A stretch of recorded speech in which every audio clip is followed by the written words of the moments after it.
Hello, and a hearty welcome to you to our Origins coverage 2017. I'm Eric Sommer here in the question and answer section of the Dice Tower Studios, and we are presenting for you a whole series of publishers and games to show you in our Origins Summer Preview. But you don't want to hear me talk. You can hear me talk later. Get those questions ready because I'll be talking with these folks after their interviews. But for now, we're going to go to Rob, who's talking with Czech Games Edition. Rob. Now it's you. Hey everybody, it's Rob Orn and I am with Josh Givens from CGE Games. Buddy, what did you bring us? So today we brought Codenames Duet, which is the newest, greatest version of Codenames. Okay. That'll be out at Gen Con mid-August. The twist with this version is it's cooperative, so both sides are working together to find all of their agents. Oh wow. And the way that we do that is we've created these dual-sided key cards. So if you're looking at that side, I would be looking at this side, and you have 9 agents that you want me to find, and I have 9 agents that I want you to find. Some of those agents are in common, and some of them are different. You also notice there's a big change. There are multiple assassins on each side of the card. One of the assassins is common between us, so if I pick pizza, we would lose, but if you pick pizza, we would lose. One of the assassins, like if you guess earthquake, we would lose, but earthquake might actually be a word that you're trying to get me to guess. So I have to keep all the words in mind when doing that. So we found that works really well for 2 players and also 2 sides. So if you had 3 or 4 players, you can just split up into 2 sides and work together as teams to find all of the agents. Something else that we've done to kind of vary the difficulty on this version is we have a little mission map. Let me go and grab that out for you so you can see that. Yeah, sure. So we have like a little campaign mission map that you can do. I'll hold it down here for the There, camera. I got it. Yeah, And what's going to happen here is you're going to start in Prague, convenient. That's where our headquarters are. And what the first number tells us is how many turns or rounds we have to give clues to find all of our words. Oh. And then the second number tells us how many of our timer tokens are set to the bystander side or the green check mark side. And all that's explained in the rules without getting into a lot of that detail here. But as we play, we're like, oh, we did that. That was cool. Maybe we go up here to Moscow, and now we only get 8 rounds instead of 9 rounds, so it makes it a little bit harder. Right. And then we go down here to Bangkok, and we only get 7 rounds. Maybe after we clear this, we're like, oh, we're ready for the ultimate challenge, and we're going to go to Singapore. We only get 6 rounds. And keep in mind, the number of agents that you have to find is always the same, so you have to give better and better clues that tie more words together because you have a decreasing amount of rounds to do it in. Or if we want it to be a little bit easier for us to play, maybe we thought it was too challenging that way, we can kind of fly out to some of these other cities and we might have 10 rounds or 11 rounds, so you can scale the difficulty based on how you want to play. Wow. So this is due out in mid-August? Yeah, so we're going to release it at Gen Con. Okay. So everybody attending Gen Con will be able to pick it up there. But for those that aren't able to go to Gen Con, we're going to have it in stores the week following Gen Con. Oh, so wow, everybody okay. at the show, you can pick it up there. That's great. Or if you want to wait to pick it up at your local store, if you're not able to come to Gen Con, my plan is to have it in your local stores the week after. There you go, folks. You're going to have it retail right after, which is really nice. It's really great of you guys. Yeah, it's the same This price is point. amazing. It's $19.95 regular MSRP, and then we also did an entirely new list of words. So there's 400 all new words in this game. Oh, wow. So you can combine this with the original and mix the words together, or use these key cards with those words, or with the pictures, images, that's or whatever. great. Yeah. So all of the titles will be able to mix or interchange equally. That's fantastic. What else you got for us? So that's coming up soon, and then the next thing that we're going to be releasing at Gen Con is a game called I got it. That's a Question. So what we're doing with That's a Question is we have a big group of us together, up to 6 players, and we're going to take turns asking other players questions. And some of the questions might be, which do you prefer, pizza or tacos? And then you would have to pick, and the way that you're going to choose is you're going to have these, here we go. You're going to have these A and B tokens. basically you'll decide A or B face down, then all of the other players will try to guess what you're picking, and then we're going to score points based on everybody that matches your answer gets 1 point, and they'll move their little squirrel up the track. I left the board in the other room, but I'll show you that to you guys later. So you'll move your squirrel up the mountain. The person that asks the question, though, will get 1 point for everybody that they have tricked and gotten them to guess the wrong answer. So whenever I create a question, I want to make a question that is confusing for you to answer. I want it to be as close as possible. So if I know that you really love pizza, but you also really love tacos, you can only pick one, that's going to be hard. So I might be able to trick some of the other players into guessing the wrong thing. Right. And that's how I'm going to score points. And we're going to play a set number of rounds based on the number of players, and then after everybody's gone that number of times, whoever's highest on the mountain wins. Okay, wow, that's pretty cool. You guys are just killing it lately. Yeah, so and the way that you're able to ask somebody a question is players will have these acorns or hazelnuts. And what's going to happen with these is you can only ask a player a question if they have one of these. So you're going to have to take one. So let's say we take one from Eric, ask him a question. Nobody's going to be able to ask Eric a question again until he's able to go and maybe take one from you or take one from Sam or take one from somebody else. So when are we going to see this? So this will also have at Gen Con for sale. But for retail, it's going to be a little bit after that. It's coming on the next container, which will be, we're looking at early September, early mid-September. So about 2 to 4 weeks after right now is what we're looking at. So pretty soon after Gen Con. What are the age range for this? So we've had kids play this down to 8 or 9 years old, 8 or 9? and then all the way up to parents and grandparents and everybody else. So it plays pretty well, and the questions and the content are appropriate basically for anybody. Okay. Just go through the list, and if there's anything in there you don't like, you can always just put those cards aside and play with the things that you do like. That's a question. Fantastic, great. And I see that you brought us something else to take a look at. Yes. You guys are just cranking them out. Yeah, so these two are kind of our lower price point, And lighter what's game this, weight. gonna be? This is going to be Tipping in at? $24.99. $24.99? So there's some of the wooden squirrels, and there's a couple of special components in there with the board and the question tile and all the stuff. So there's a few extra things that we needed to do for that, but it is still just $24.99. Fantastic. So we have that. Now we're going to get back kind of into what our catalog is known for. See, now you really got my interest now. So this is right now Pulsar 2849. Okay. This is working cover, prototype obviously written on here. This is going to be an Essen release for us. Okay. What this game is, this is a medium to heavyweight Euro game that's going to be anywhere from 1 to 2 hours, depending on how many players and how quickly you go, but there's a lot of things happening in here. I'll go ahead and take some of this out so we can take a look at it.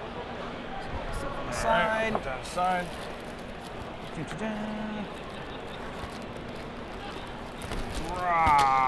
This is a big, gigantic thing. All right, here we go. So again, all of this stuff is prototype stuff, so it's not final, but this is going to give you an idea of what's happening. So I think we could fit it in here a bit. This is huge. Yeah, there's a lot of things going on here. So the first thing you're going to notice, there's all these different spaces on the spaceport, There we go, right? we got that squeezed in there. So these things that look like little suns, these are little planetary systems that we're going to be exploring. And when we set the game up, we have more planetary system tiles than exist on the board. So after we set it up, we're going to have a couple of them left over. So every game is different that way. We don't always have those planets available to us. It's just not the same board every Yeah, it's just not the same board, and they're put out randomly, so you just stick them out there. We're going to grab, let's grab this yellow color. That should show up okay. And you're going to have little spaceships. Okay. And you're going to be flying around the board, and you're going to be exploring these systems by turning them over, and there's going to be icons on them. I'm not going to get into a lot of that now, but basically if you stop in this system, you'll get to do whatever's on the bottom of the system, and that's going to give you bonuses or engineering cubes or dice modifiers, etc. These kind of bright blue spaces, if you end there, you're going to claim this as a place that you're able to build a mining factory later. Okay. And there's a mechanic where you're able to acquire these mining facilities. Right. Oh, and they fit right in. Yeah, and then they're going to fit inside there like that. So you know this is mine. Yeah. And then later, if I'm able to spend a die of this value, I'm going to turn it over, and then this is going to make points for me at the end of every round. So I'm exploring, I'm putting my stuff on the board, I'm creating these mining facilities, I'm turning them over, they're going to generate points for me. A lot of the other stuff that we're going to be doing. And I don't know if everybody can see, this is the scoring track all the way around. Yeah, we have the points around the outside of the board. We need, these things right here. So these are basically a giant technology tree. I'm just going to put these on the board so people can see it. And it's modular, so you get a section that has a 1, 2, a section with a 3, 4, 5, 6, 7, and then 8, 9. These are two-sided, and there are... So you can change up... And there are 2 of each of them, so that gives you 4 combinations for each, and for the quick math, 4 times 4 times 4 times 4 is 256. So there's 256 combinations of just this. And these are all different technologies that you can unlock for your corporation. So they're going to give you different bonuses. Yeah, it's going to be super different every time. Wow. And now you're probably thinking, Josh, how do we do all of this cool stuff? Matter of fact, I was going to ask, Josh, how do we do all this cool stuff? I'm glad you asked. Hey, that's what I'm here for. So what we're going to do to start each round is we're going to roll a bunch of dice. The dice may not look like this. These are just ones that I use for this game. These are our prototype, folks. So we're going to roll all the dice, and then we're going to put them into the boxes that match their numbers. Now, did you get any re-rolls, or is it just one shot? It's one shot, roll all the dice. Then there's a mechanic with a cube. We're just going to use this. This is not the piece that you're going to be using. We're going to find where the middle die is. So there's 9 dice on the board, and we need to find where dice number 5 is. 1, 2, 3, 4, 5. So it's here. Right. That means that the game marker is going to advance 4 spaces because this value is 4. So if we had rolled and it was much lower like this, 1, 2, 3, 4, 5, it's only going to go 2 spaces. So it's not that you're in trouble. This is going to be a slower game. Yep. Where something like this is going to be a faster game. Right. So the ebb and the flow of the speed of the game will change with the dice rolls. So again, we're going to go 1, 2, 3, 4, 5. 4, we're going to go ahead 4 spaces. Then from here, we're going to look and see which side more dice are on. So there's 5 dice over here, there's 4 dice or 3 dice over here. So our little marker is going to go in this circle. Mm-hmm. What this means is now there's a drafting mechanism in player order. So it'll be first player, second player, third player, fourth player, then fourth player, third player, second player, first player. You're going to pick the dice, and the dice are going to tell us what actions we're able to do out of all that stuff that I showed you, right? Also, when you select your die, you're going to move your turn order marker or your engineering resource marker according to the number of boxes to the left or to the right of that cube that you chose. So if I pick a 4, I'm 1 space to this side of the marker. So I would move my one of my 2 markers forward 1 space. Right. You chose the 5, so you would move your marker 1 space the other way.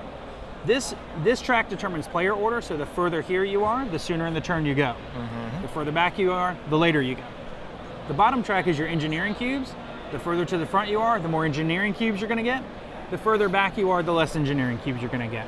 You need to balance going first, going last, getting engineering cubes, not getting engineering cubes, discovering these technologies and resources, and doing all of those things through this dice drafting mechanic. And I would assume that some of the technologies really take a long time to build. So with this, not knowing how it moves, how the game progresses, it doesn't just ding. Let me have one of these boards for me real quick. So each player is going to get one of these player boards, and they're asymmetrical, so that means all of them are different. So everybody's little personal tech tree is different. This is a personal tech tree. The big thing I built out there is a common tech tree. So if this is your board, only you have access to these things in this combination. Okay. And you have to build from the bottom up. Right. So if you want to build this thing, that would give you 6 points and 3 points for every green hexagon that you fly over. First you would need to build this, and you would need to build that, then you would need to build that, and then you could build that. And to build this one, I would need a die with the 1 value. So you might draft a die with the 1, move your marker, but you're able to unlock that. Where some of these higher, more powerful things take higher numbers, but that's going to push your marker further down the track. So it's like, I get to do this super cool thing, but I got to move my marker back, so I'm going to be lower in the turn order next time. So there's a lot of balance to it. Everybody that's played it so far has really enjoyed it. They really appreciate all the challenging decisions and the balance of everything that you're doing. And there are multiple ways to win, which I really enjoy. And I played a game the other night where it was a friend of mine. They were pretty far behind as the game was going in points. But at the end, they had a lot of things that were scoring in-game bonuses. So they just came flying right back up to the front. And it went from what looked like it was going to be a giant spread of points between everybody to I think between first and fourth, it was like an 8 or 9 point spread between everybody. So it's really a good experience that we're all enjoying quite a lot. See, this is something right up my alley. And this will be Essen. Essen. Essen. So this is Okay. going to be October. October. And then for the U.S., we're looking at probably the first week of December. So First week of just December. in time for Christmas. Just in time Yep. for Christmas. Wow, this looks fantastic. And everybody, this isn't the final product here. Yeah, this is something that we mocked up like 2 days before BGG Spring, and printed out and brought it over so we'd be able to play it. So yeah, the art we're still working on, the components we're still working on. All the rules and stuff we're just putting the polish on that. It's just doing the components and the artwork and the production stuff. And the MSRP, we're not quite nailed down on it yet. So it's going to be in the 60 to 70 range. 60 to 70? Based on the number of components that we use. We're seeing if we can save some space with that. Yeah, there's a lot happening here. Yeah, each player has a ton of these action marker cubes. Right. Everybody has these rings that they can use. You have multiple spaceships, multiple tokens, I think this ring tons thing of is dice. just brilliant. Yeah, that was really innovative when they showed us that. We're like, oh, that's incredible. Oh, we'll take this. Boom. Nice. Very Yeah, nice. that's kind of what we have on the horizon. The other stuff we're working on that we have in our demo room, but not here, we have the Adrenaline expansion that you guys can come look at. So it adds a 6-player. Adrenaline expansion. So there's a 6-player. There's team play, so you can play on teams now. Wow. And then also new weapons and a new damage mechanic. I'm going to be painting that bad boy soon. Yeah, hope so. Yeah, you do great stuff. So Thanks, I I hope you paint it. appreciate it. All right, there you go. CGE, man, they're on fire. Look out for all these great games coming soon. We've got Codename Duet. It's okay. See, you're here to save me. It's coming at Gen Con. Also, that's a question. We're going to be seeing that also at Gen Con, yeah, we'll have it for sale at Gen Con, and then soon after in soon retail. after, it'll be retail. So we got a lot of things, and of course, Pulsar 2849. Hey, keep a lookout. These guys are on fire, and they're doing it. Josh, thank you, my brother. Yeah, thank you. Good to see you again. Good to see you. Hey, it's always great to see you, pal. And that's it from us. Take us on out of here, brother.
You're gonna take it away?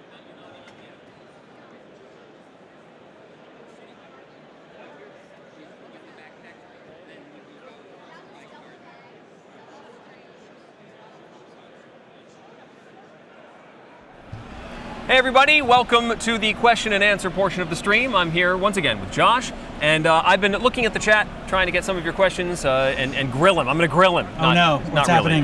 So what I want to know is, Yes. I saw you explaining the map portion of Codenames Duet. Yes. Tell me how that works. This is like a quest? So it's not necessarily a quest. I mean, you can definitely do it that way. It's super cool. I don't know, let's camera hold it up facing or there. do whatever, yeah. This is the map So that we're discussing. There's the map. So there's more than one path that you're following Yeah, here? so basically what's going to happen is the game sets you in Prague. Okay. Conveniently, that's where headquarters are. That's what I was talking about. Sure. And we also found that's a good starting point. So there's enough of a challenge that you're not going to win every time, but it's easy enough that you're not going to get defeated every time also. Right, okay. So we start in Prague, and then after you've successfully completed the city, basically you can go to any of the cities after that. So you can go south, or you can go whatever direction that is, or you can go west. Sure. So you just move on to the next city, and then once you've cleared that, you can just check it or color the bubble in. Then you can just go to any city off of that branch. So like I said, maybe we go to Moscow, and then we go down here to Bangkok, and we're like, oh, Bangkok was really hard. Let's backtrack and just go up here to Berlin. So really, it's a way to visually and graphically let players have fun and kind of get into like, oh, we're spies finding all of our agents and stuff like that, without just it being like a little chart. That's so not as fun and exciting. It adds a little bit more to the challenge, ramping up of difficulty. Yeah, and we left a little spot on the paper. I don't know if you can see, it says team, so you can put who you're playing with. So if we play and we want this to be our sheet, and we're like, oh, Eric and Josh, yeah, but if you want to play with somebody else, you can get another one out and be like, oh, Eric and Jason, and then you can write little notes about, oh, gave a great clue, and we found 4 in once, and we found all of our agents in one. It's like a game log. Yeah, it's exactly a little game log. So there'll be a little, I forget how many are going to be in there, but there's going to be several in there. Okay. A few people asking about, I think I already know the answer to this, but the Disney and Marvel code names. You're not the one to ask about that. I'm not the one to ask. That's USAopoly stuff. So a lot of it is like, I do have some of that information, but just to avoid confusion, I want everybody to check out their stuff. So yeah, check out their feed, watch their Facebook, watch all of their accounts and stuff, and they're great to work with. So they're going to have all the information for you. And right now, it's just later this year. Okay. What's Vlada working on right now, and how soon will we see it? So that's a question. Is his? Okay. This will be at Gen Con. So you'll see this at Gen Con. The question came, I think, while you were showing the box, and I missed it. Oh, okay. So that's his. Okay. So see? that is Vlada's game, and then that'll be out at Gen Con. And he always has projects going on. Sure. So the next time we're working on the expansion for Through the Ages, so Leaders and Wonders. So there'll be new Leaders and Wonders and balanced stuff going on there. And then he has a couple other games that we aren't far enough along, basically, to talk about right now. Okay. A lot of excitement in the chat about Pulsar 2849. A lot of the questions that people had, you've answered. What's the play time looking like for that game right now? Most games that I've played are in the 90 minutes to 2 hour range, okay. And that's me teaching new people that have never played before. Okay. Also, like, all the rules are in my brain, so there's not like a rule book for you to check out because we don't have that printed yet. Right.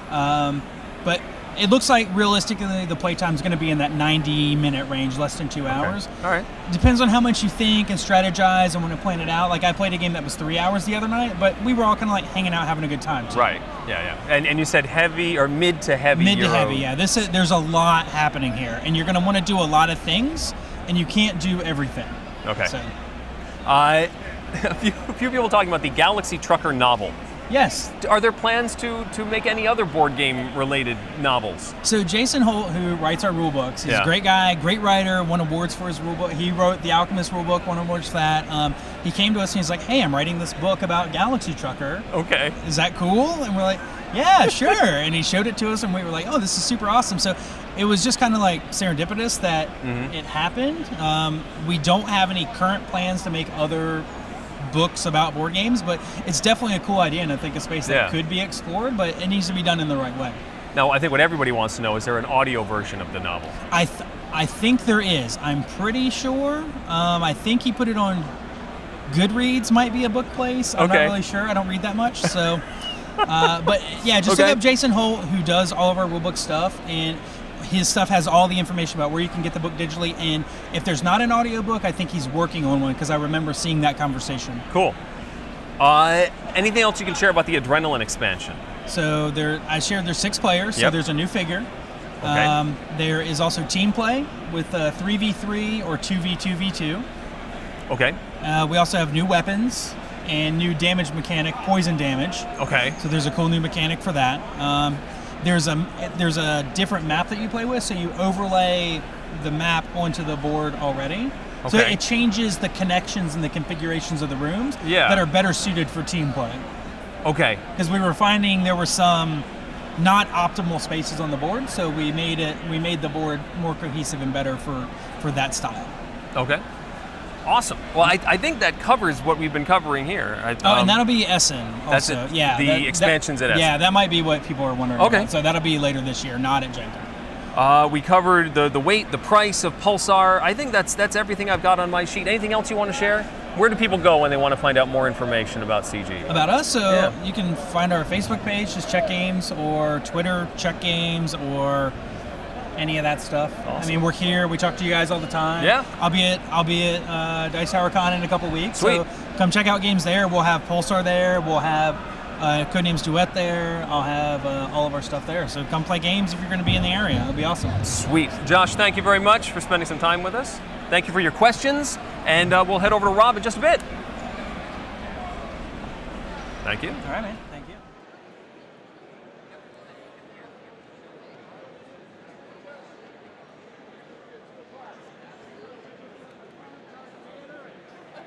I'll be back.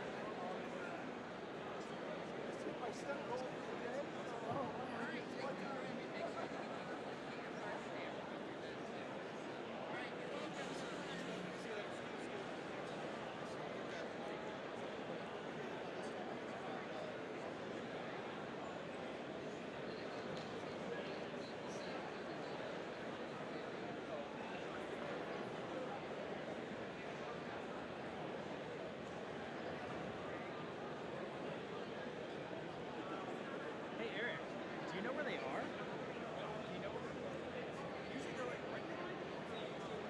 Oh, further down. Okay.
Welcome back to the Mighty Dice Towers Origin 2017 Summer Preview. I am Rob Oren. I'm with Tony Galati. Arcane Wonders. What more can we say about How's you it guys, going? huh? Oh no, we're having a great time so far. Yeah, it's as early, always, but brother. we have a lot of stuff coming out. Before I jump into this, Okay. I wanted to say that a different Dice Tower Essentials game, Onitama, Sensei's Path, today, the 14th, retail stores worldwide. Today? Today launched. There you And, go, launch. We'll have it here at the show as well, but it is available, the expansion, so Nice. add 16 move cards to Onitama, and cute little Yeah, box. The that is Onitama box is bigger, but Jeez. comes with the 16 move cards, and basically we've gone over this one already, but Yeah. I just wanted to mention No, that that's great. today. What's it the price launches, on it? $12.99. $12.99. And Great game. Go out and get it today. It's out there, folks. yep. All right. Okay. You brought something else, though, with you, didn't you? Yes, I did. I brought the next Dice Tower Essentials game, The next Dice Tower Essentials game. And Yes. what is that? Viral. Viral. So you brought a virus with us. Yes, I brought a few viruses with me. Here you go. Viral. And why don't you, my good man, tell us all about this? Okay, so Viral is a game where we are playing the roles of viruses invading a human body. Okay. So we are going to be playing cards on our turns Okay. that put viruses in different zones of the body.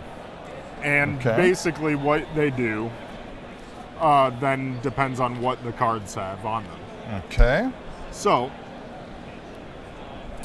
what the big kick here is that if too many viruses go on any given spot of a body, a crisis occurs in the game. The crisis token goes onto that area, and up to 4 different crises can occur. It says it has a little thing based on the number of players. Okay. So, as crises occur around the body, when we put down viruses, which I'll talk about in a moment, but when we get to the phase where we resolve the viruses, which is right down here. So as you go different phases, you move the marker. Okay. When crises occur in the 4th part of the stage, it will actually, the immune system will actually wipe out all the viruses in that Oh, so territory. basically this is like the immune system right Yeah, here. so the Okay. immune system will actually kick out people's viruses and set people back. Okay. You get a number of points and such for having viruses removed and controlling the crisis.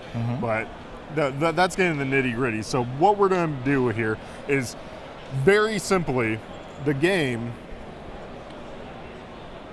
On your turn, you choose one mutation card, which the Okay. mutation cards have the little vials on the back. All right.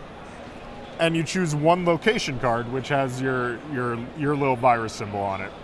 Oh, that's So This baby here? basically what we'd be doing is saying, okay, I'm going to put in zone 2 the heart. okay. I'm going to do this. And that would be my turn. Everyone would choose their cards. Okay. They'd put the cards here. So I'm gonna do something random here. And then they'd do another one on the number 2 after the result. See, But we can just I'm going after rotate kidney 1 and 2. Yeah. So then what we do is we'd reveal at the same time once Okay. we did it. And you look at what you have happening. So I would have in zone 2 the heart, Right. and I could choose which area I wanted. I can put 2 viruses. This is the infect symbol. Okay. So I would be like, oh, boom, boom. I've got people on each side of the heart. And what you're doing this for is because if you are owning different territories and organs in the body, you gain victory points when the appropriate phase and that's happens. what this track And here that's is. where it moves you along that track, your little token. And basically we'd have our little color tokens out there. And we'd go here. And as you go, you get to draw different cards from the mutations deck. Also, it's a kind of, it has a deck builder so element to it. as you progress in score, right. you will get more, a larger quantity of mutations that you Right. can play. So as you go, you get more options. You can invade, you can mutate, and all Now you the would be symbols able to are pick from any of those Yes, three from right any of there. the face-off Okay. ones. And when you go in, basically our player cards have that. Now what would happen is this, is you would be infecting the kidneys, so you'd put 2 of your viruses in the kidney. There goes my green boys right down there. Look at them. And then these cards would go into the cooldown, Okay. meaning basically we can't use them for the next selection of cards. Okay, so you would just put those there, and then you would then we'd go through more, and we'd continue to go. Basically, you go through 1 and 2. The cards go into the cooldown when they're done. So you resolve, they go into the cooldown, and then we move on to the second round. the second phase. Okay, second where phase. you look at the different things, and you look at the research for each one. So if you control the territory, in which this case I do, my research meter would go down if I had gotten a research. Now what happens is this, if your research meter ever goes all the way up to the top, they have found a cure for your virus, and when you hit that, every single virus you have on the board is eliminated. We don't want that. We want And to you take this gain dude out. an amount of victory points, and then it goes to the bottom. Cool. So you'd continue to go. So what you're constantly doing here is you're trying to time by looking at where people are located, what zones you want to go for, to try to get different victory points to move yourself along the track. You also want to try to maintain strategy, because when your cards are in cooldown, you can't target that organ anymore. So you're kind of like going, okay, well, I might not want to put my guys in the heart now because I think he's going to do something, and I'll come back later. But at its base, you are simply picking two cards and doing what excuse me, what they say on there. Yeah, because some of the cards have like the shield. Yes, and a shield icon. Basically, there's shields and swords. Okay. So while So you can see here, you we're get a all card with viruses, this icon. while we're all viruses invading the same body, we're not necessarily helping each other. Right. We're attacking each other. So if I had a virus here and I decided to play the sword icon, I would you'd be actually able to attack whack you and my whack guy your out. guy out of that zone. See, that wasn't very nice. Now, or if you played it with the shield icon, Right. you're defended. So when someone attacks you, or if a crisis occurs, you just go down to this. Nice. So you still maintain. So you the still zone. maintain the zone. There's also movement, where movement allows you to move along the veins and capillaries. So you could move into this zone or down here into the. Oh, So basically, it's wow. all where the different arrows are located on there. Wow, and this if there's is a amazing. double arrow, you could go from here to there, Cool. but you can't cross. It's, Right. it's only in the different tracks. So yeah, basically there's there's a lot of strategy and deep thinking that ends up happening through the game. It's definitely one that as you play it more, you start getting a more feel of how the cards interact, how people move strategies. Because someone who's just willy-nilly going, oh, well, I'm going to pick this card and do this, Right. they're not going to have the advantage that someone who is strategically choosing places are. But at the same time, you can very easily introduce someone to start playing a game by simply going, okay, let's play one card, let's play the other card. We'll run through a couple rounds very simply like that, and then go from there. As you get into this deck, Right. you start getting cards like that have like the magnet symbol or the absorb symbol. Right. These are kind of special cards. So what happens there is if you had a bunch of different viruses in an area, you could use the absorb and they'd all go under your virus. Cool. And then what you can do with that is you can move. Oh, nasty. So depending on what you do, and then when you get down to the 6th step, all absorbed viruses are released. so depending on what you do is. So when you get down to the 6th step, that's pretty much it. Yeah, and actually I Then it's believe whoever you has the can- most victory points. No, actually this is per round. Oh, per round. Yep. So each round you go, you continue to go down here, Oh, you wow. go around, and you go until the event deck is empty. Gotcha. So the event deck actually has Are You in Love? And what happens here is a player who controls Zone 2 scores 2 victory points. And, Gotcha. and different like little things happen in that fashion. So All right. as you're going on.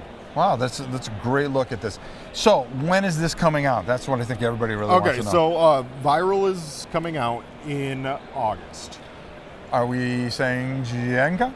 Yes, we are. All right, we're saying Gen Con. How about retail?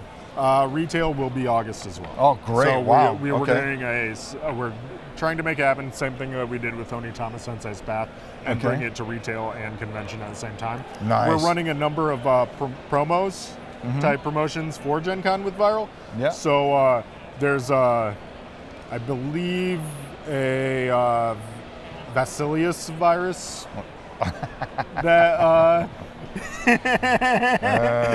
that is on an event, or and a couple other fun things. I think the Essen bug makes an appearance, and such. So all right, so there you have it.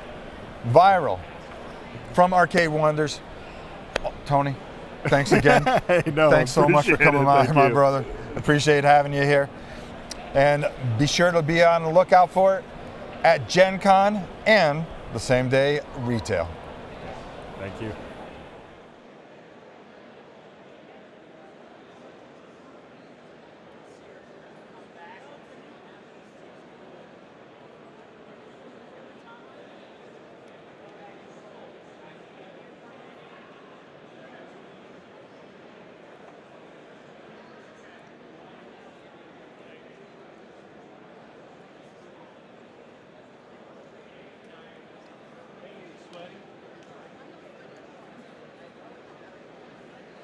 We're good shape.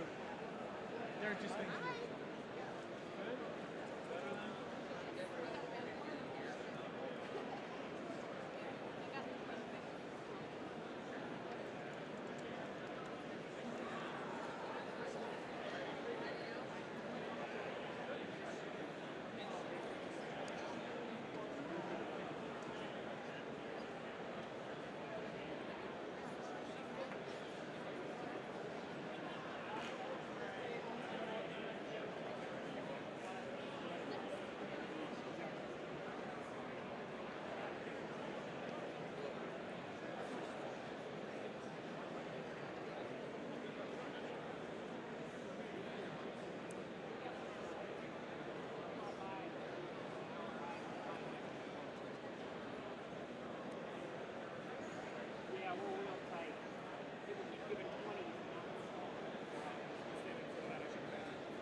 Your questions. I've been following the chat.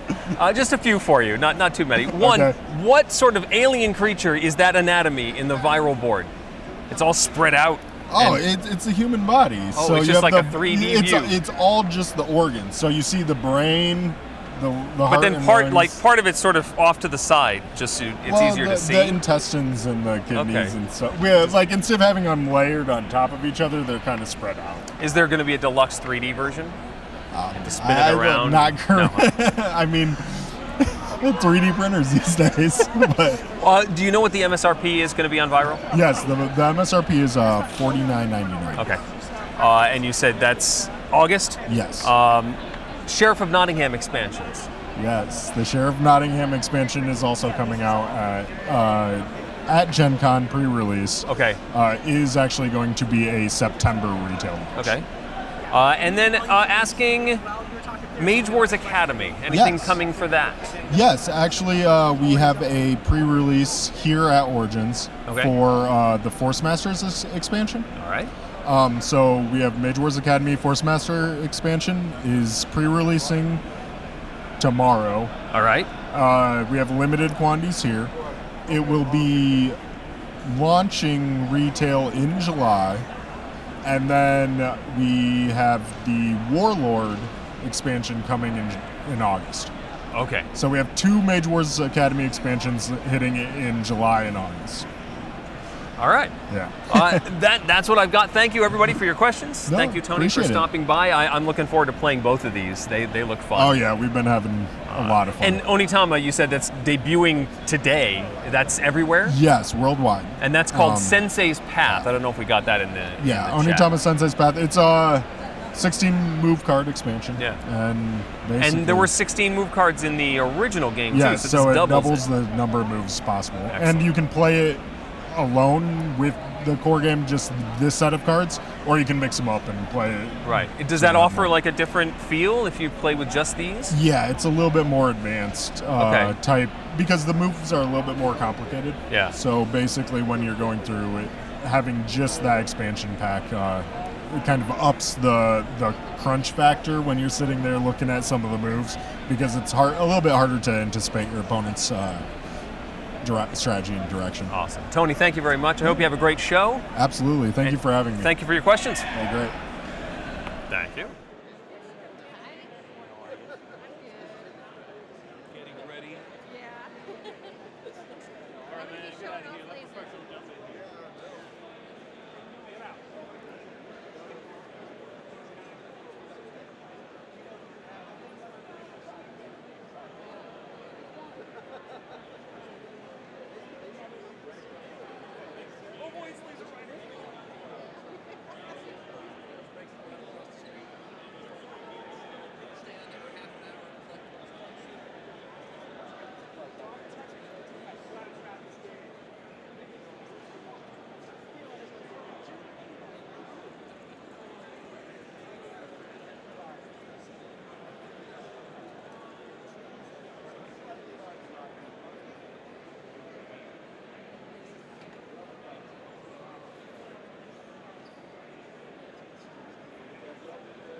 Hello and welcome back to our coverage of Origins 2017. I'm here with Danny from IELLO, and we have one upcoming game to take a look at. It's called Bunny Kingdom, which I'm already interested in. Tell me about the Bunny Kingdom. This is adorable. It is really cute.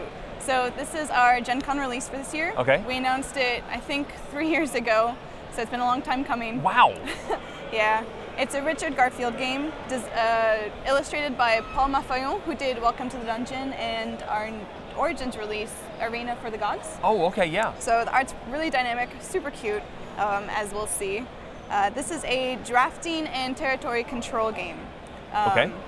So we're going to be drafting these cards over 4 rounds, exactly. So the game's not too long, it takes about an hour to play. Okay. Depending on how many players, you're going to get 10 or 12 cards Each round you're going to draft two, and then pass to your left or right, switching each round. Okay. Okay. Yep. We'll do it until all the cards are drafted, then we'll build stuff, and then we'll score points each round. Makes sense. Okay. So the cards, there's various types. So we got cards that just give you straight points at the end of the game. We have cards that give you buildings. Okay. These are cities, and Yep. they affect your score, which I'll get into.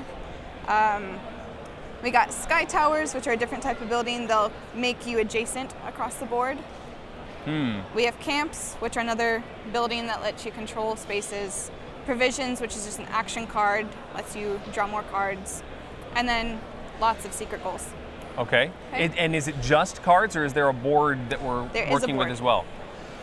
So these are the rest of the components. Oh, wow. Sorry, yeah, it's going to be a big box. Okay. $50, lots of stuff inside. Okay. Including a plethora, I don't know if you guys can see. A plethora. Plethora of little bunny minis, which is why it's taken so long, because we wanted to make them very adorable with cute little chubby cheeks. Okay. But also keep the price down for you guys. And chubby cheeks usually cost money. Yeah. You can't You can't skip go with on chubby. the chubby You can't cheeks. skip on chubby cheeks. All right. So we have this board, right? Are and these it's- castle figurines as well? Yeah. So Oh, that's what boy. this card does. It gives you a castle. This one. So the board is a grid, 10 by 10, letters and numbers. So cards that we don't have here are coordinates. So it'll have a letter and a number, and that corresponds to a space on the board. Okay. So that's where the area control comes in. If you play a coordinate card, you're going to place a bunny on that specific coordinate, and then that's your space for us to game. Okay. Okay. At the end of the round, when we score, we're going to score our fiefs, which are collections of adjacent bunnies on the board. Okay. And your score is the strength of your castles, your cities, multiplied by the number of different resources. So there's resources on the board you probably can't see. No. But there's little tiny icons. There's carrots, there's wood, there's fish, all the staples in a bunny diet. Yes. There's also luxury resources that are on different What are cards. bunny luxuries? There are pearls, Okay. mushrooms, Yeah. gold, Of course. and I think silk. That might be what that Yes. is. But everything a bunny needs. Everything a bunny needs.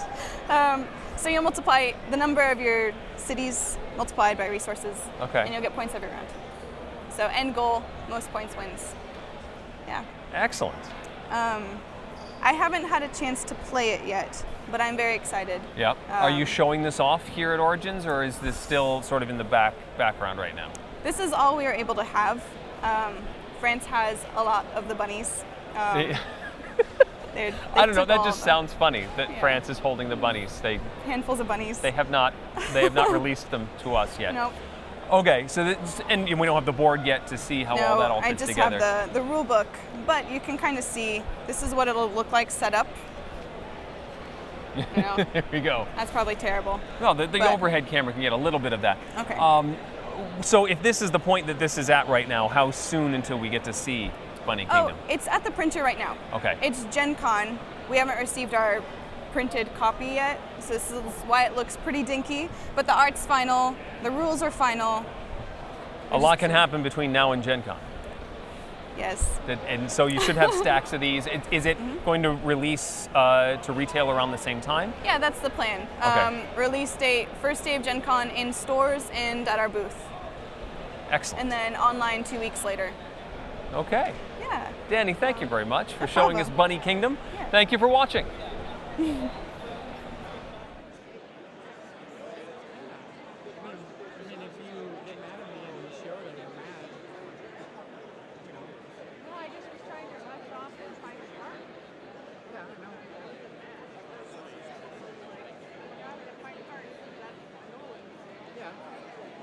Find it. I found it. We would have found it. Everything works out.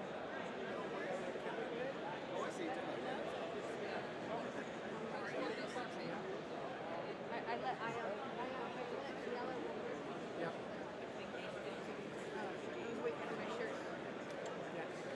Which is cute. You're done already?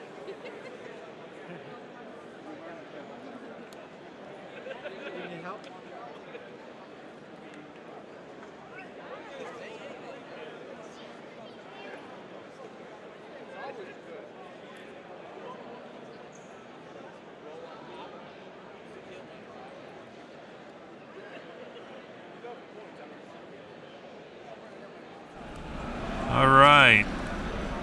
Hi, everybody. I think you're watching us now. Hopefully. Yes, hi. All right, cool. So while you were up there, you talked about release date. You talked about Gen Con. Mm-hmm. I had a couple of questions regarding player count. It's 2 to 4. So there's a 2-player variant. That's pretty interesting. Okay. Instead of drafting 2 cards, you're going to draft 1 normally and then randomly draw 1. So you don't get to see what your neighbor's getting. Got it. Interesting. Okay. And then also, well, somebody asked about solitaire mode, but I'm guessing no. Sorry. And then also with the cutesy theme, but the game seems like a little bit more of a strategic game. Is it really targeted at families with kids? Is it a game? I'd say it's a gamer game. There's territory control and there's some take that elements where you can cut people off. So probably not good for younger kids. We have it for 14 plus. 14 plus is what you have. Mm-hmm. Okay, got it. I had a couple of other questions that were not really related to Bunny Kingdom there, and I don't know if you know these things or not. Someone was asking about the reprint in French of the King of Tokyo power-up. If you had any idea about that? I told them no. It's happening. I don't know if it's released yet. I think so. They usually release before us. So I would email info@iello.fr. There you go, yeah. Okay, good. And then also a question about the monster pack with the Cyber Kitty and the Space Penguin for first edition owners. Yep. When is that happening? Is that happening? It is happening. Okay. It's a compatibility pack. Okay. Hopefully this year. It'll be $9.99. It'll come with Space Penguin and Cyber Kitty, their evolutions, and then card sleeves. And we'll hopefully be selling card sleeves separately for Card people. sleeves for the evolution cards? No, to fix the card back compatibility issue. Got it. So you can get all the expansions with no problem. Oh, that's cool. Mm-hmm. Will it come with enough sleeves in the box to sleeve us one copy of the game? A copy of the game. It comes with 80 cards, so there's 66 in a base game. So enough for the Halloween expansion and promo cards. Oh, that's cool. Yeah. All right, neat. I think that's all I've got, unless somebody else said something else. If you want to tell them again where they can contact you if they have any other questions. Sure. Where they can contact the company. You told them the French info, but if you want to tell them your own, You can get me at info@iellogames.com or on Facebook or Twitter. Our email's on the website as well. All right, Yeah. Danny, I think that's it. Okay. Cool. Sounds good. Talking Thanks. to you. All righty. I'll take that. Go have some fun.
And I take it you lead the way? I will. Okay. Like right now. Hello, and welcome back to our coverage of the Origins Game Fair 2017. I'm Eric Summerer here with Mara from Greater Than Games. Hi.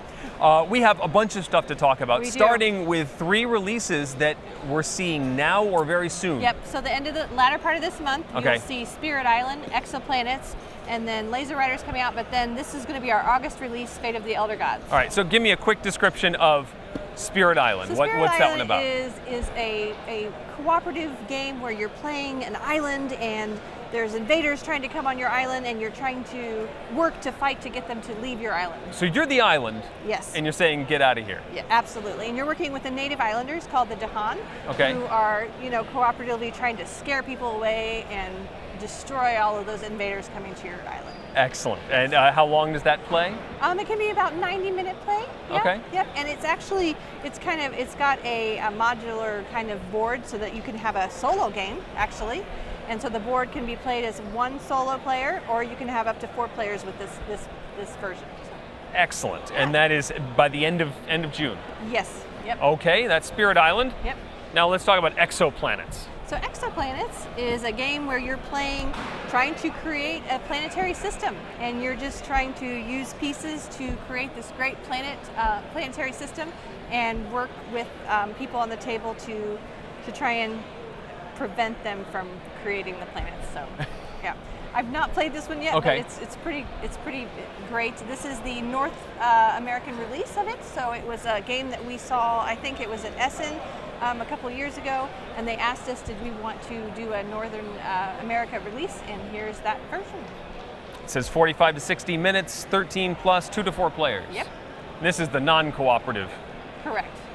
Excellent. Yep. All right, and Fate of the Elder Gods, we got to get this into shot because it was off to the side. So Fate of the Elder God is a great game. So everyone is all familiar with Arkham Horror, where Richard Launius actually worked on this with us. Ooh. And created Fate of the Elder Gods with Okay. us. So yes, so he is really excited about the fact that you're playing the cultist and you're trying to raise up your god and take over the world, as opposed to trying to this take is from the other side. It's from the other side. yes. Okay. The board is absolutely beautiful on this. All the miniatures in there are there. It just turned out really fabulous. This is the first time I've actually seen the copy from the manufacturer. So It's got the nice spot UV. Yes. It's all the tentacles are shiny. yes. It's a pretty looking board. Who did the art on this? So we have a combination of artists. Nolan Nasser did a lot of the art on this for us. Okay. So, and he's actually here. You can come and visit him. Cool. Yeah. and if you wait a month, you said August. This one comes out in A couple- August. This will be right before Gen Con.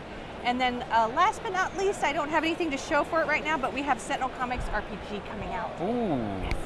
All right. But Yeah. now, we sped through those because I got to see this a few months ago Yeah. in prototype form, but this is the production copy. This is the production copy. This is called Laser Riders, Yep. but it comes, let's move these to the center because you have to see the packaging on this. Yes. It looks like video cassettes, Yep. VHS cassettes. Yep. And so each player in this game gets their character in these, they look like they're bashed up, that they've been on a Oh shelf yeah, for they're distressed on years. purpose. Yep. And so then all of your player pieces are inside this tray. Yep. Everything you need to play is each of the trays, and this is the 4-player. So everything you just pull right out. All right, so what is Laser? What is So it? Laser Riders is a light cycle racing game. You're Okay. speeding through space, trying to capture these prisms. Yep. And you're trying to cut off everybody else so that they can't capture the prisms before you do. Yes. The person to capture 3 prisms is actually the winner. And how you do so is you're using this little guy here to go back and forth in different gears. So you can either choose to start off in like a high gear and go gear 4 and just speed off towards the Right. prisms. Now, if you're hitting other people's prisms on the board though, you can crash and everything explodes. So it's, Okay. so the name of the game is to try and capture 3 of these prisms. Yeah. The amount of players dictates how many prisms you have out on the board. You randomly toss them out in the beginning of the game. Okay. And then you're trying to play to try and capture said prism. So I want to speed off at the speed of lightning here and speed off in gear 4. And then what I'm trying to do is get this to go all the way through the prisms to capture the prism. So just entering the prism isn't enough. You have to go all the way through. All the way through. Okay. Now, if I were to hit that prism, say like this, and I just miscalculated because you're not allowed to pre-measure. Right. I've just bumped it off to the side into space. Oh no. Yeah. So You need like a direct hit on the prism. you need a direct hit. You need to go directly Prisms are through. hard. You need to hit them Prisms are hard to break them. Now, the fun Fact. thing is, so the fun thing is you're starting off at the beginning of the game and you're blindly picking what gear you want to start at. So Yep. you're like trying to line it up with the prisms and you're like, okay, I want to start off in gear 3. Then you start off in gear 3. If somebody else has picked gear 3, because you get to start in gear 1. Oh. So you're kind of puttering off the start line instead of speeding off And into then space. can you only go up or down one gear? You can only go Okay. up or down one gear, and so I would unfortunately be going off at the speed of not light and not being able to get very close. But you cannot pre-measure. So Right. you can't be like, I want to use this angle versus another angle, because you'll notice that they're different angles. So I don't know if you can see that. Whoa. So So it's like a tight curve and a Right. not so tight curve. And to successfully do a turn, there is a die in here that I cannot seem to locate at the moment. Aha, I see you, die. So come out, little guy. You have to try and roll the die to be successful at a turn. A 3 or better, whatever gear you're in, will get me that turn. Right. I did not get that turn, oh no. So, unfortunately, I have to do a straight 3 now instead of a 3 Oh, so turn. the turns are more difficult. Right. And if you fail on the turn, you go straight because Exactly. you didn't balance I properly. didn't get that turn good. This is a semi-transparent die Yes. with sparkles in it. Everything 80s that you could possibly think This of. is so I don't know. I don't know if we can get this effect on the Yeah. camera as we shine it on the lights, but there is a reflective effect on these Yeah. that is like a prism pinwheel Exactly. sort of thing. This is 80s-tastic to the max. Yep. It's totally tubular. Okay, so you said this was coming in August as well? This actually is out later this month. Later this month, so June. Yeah, we will. You'll be able to get, I mean, it says in original series box set on the outside of the box. It's also like a holographic sticker. Yeah. This is amazing. Really looking forward to getting this to the table. We are too. We're very excited about this. Yep. Mara, thank you very much You're for very spending some welcome. time with us. Thank you for watching, and we'll have more from Origins coming up.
All right, I'm gonna give you that. There you go, that's for you. Thank you. You have to sign up for it. All righty. Cool, so are we over here? Are we, yeah, okay. Let's do some questions. Okay. And then we're gonna take a look at that because that looks really cool. You said you haven't really seen it yet? The final? I haven't seen this. Yeah, Okay. this is the first time I've ever seen it. Yeah. Probably check that out. Laser Riders. That's the way that's packaged. That's one game, right? It just Correct. looks like multiple games because Yeah, of the correct. packaging. Okay. Each of the VHS tapes Uh-huh. are individual characters. So So you got I 4 see. characters. So. Okay, what's the MSRP on that? So this one is $29.95. $29.95. I think. Okay, cool. Someone was asking, you briefly touched on an RPG, I think you said, in the multiverse So yes, setting? Yeah. So we do have our Sentinel Comics RPG Okay. coming out in right before Gen Con, actually. Okay. So it'll be available in stores like a couple days before Gen Con, but the big release is definitely going to be Gen Con this year. That's an RPG. It's a full-on Okay. RPG. It's a And very someone was asking- comprehensive RPG. Okay, someone was asking if there were going to be any more games set in the multiverse, Absolutely. and that's Yep. one. Yep. But is there something else you guys are So looking at to Sentinel grow that Comics world? the Sentinel Comics itself, there won't be any more of the storyline of the Sentinel Comics of the multiverse, but there is going to be other titles within the Sentinel Comics universe. Okay. So Christopher definitely has all kinds of ideas that he'll be playing off and doing different games with, for sure. Yeah. Okay, sounds good. Exoplanet. Someone was asking. That was a Kickstarter, yes. Yes. Someone was asking when the backers would be receiving that. If you had an ETA for that. That one actually should be later this month. Later this month. Okay, sounds good. Spirit Island question. Apparently on the Kickstarter there was a way in which you could play with 6 players. There was an extra board or something like that would allow you for 6 players. So yes, you could combine boards and have up to 6 players. So Okay. this is modular in that you can put the boards together in a way that you can do 1 solo to 4 players, and you could easily add boards to do 6. So if you wanted to play with 6, are there map tiles that are going to be available eventually that people can buy? That is the plan. Okay. Yes, and we have an expansion that adds more characters too that's already available. But our Sounds next good. expansion will definitely be more tiles for sure. Got it. Okay, good. Let's take a look at Fate of the Elder Gods, because I don't have any other questions in here, but I want to see that game. I love right. me some Cthulhu. We all do. So Move that. the board is absolutely gorgeous. It Wow. came out really well. And this is what every copy of the game is going to look like. Absolutely, With that yeah. printing on. I don't know if the camera can pick that up, but it is really cool looking. It's a strange shaped board too. It's not square. It's not circular. It's strange stuff. Okay. Yep. So these are the miniatures, and And this looks like it's been given a wash. yep, it is straight from the manufacturers. Have a wash on them. You can Sweet. see, yeah. Okay, neat. Very cool. And then some of You and I are these getting a little look for the little first cultists. time. I know. Little cultists. You're just gonna have to hang on for a moment, Internet. I'm checking this out. Yeah, it turned out it exceeded our expectations. We're very thrilled with how this game came out. It looks so, great. It looks yeah. fantastic. And this is These are your different characters here. this is co-op. I forget if you mentioned that. So this is a game where you are trying to pit yourself against, but you are trying to raise your own god. So Okay, not okay. necessarily Not cooperative. co-op, okay. Yeah, so When is this going to be available again? this is available in August. Okay, sounds good. And what's the MSRP on it? The MSRP is $79.95 for this one. Yeah. It's great. Looks really good. Yeah, It's a very attractive board for sure. yeah, we're very thrilled And with how it turned out. So This guy looks great. Yeah. All right, let me see if I have anything else for you here. I think that's it. Cool. If you want to tell everybody where they can maybe contact you or the company if they have any other questions, if they have any queries. So they absolutely can go to greaterthangames.com and purchase the games, ask questions via any of the questionnaires online. They can also hit us up on social media, Facebook, Twitter. They can always are welcome to ask questions there. Email us directly at contacts@greaterthangame. We're available in all different ways for people to get it to reach us. So Okay, sounds good. all right. Good talking to you. Thanks You very too. much. Thank you very much. Oh, I'm gonna hang on to you.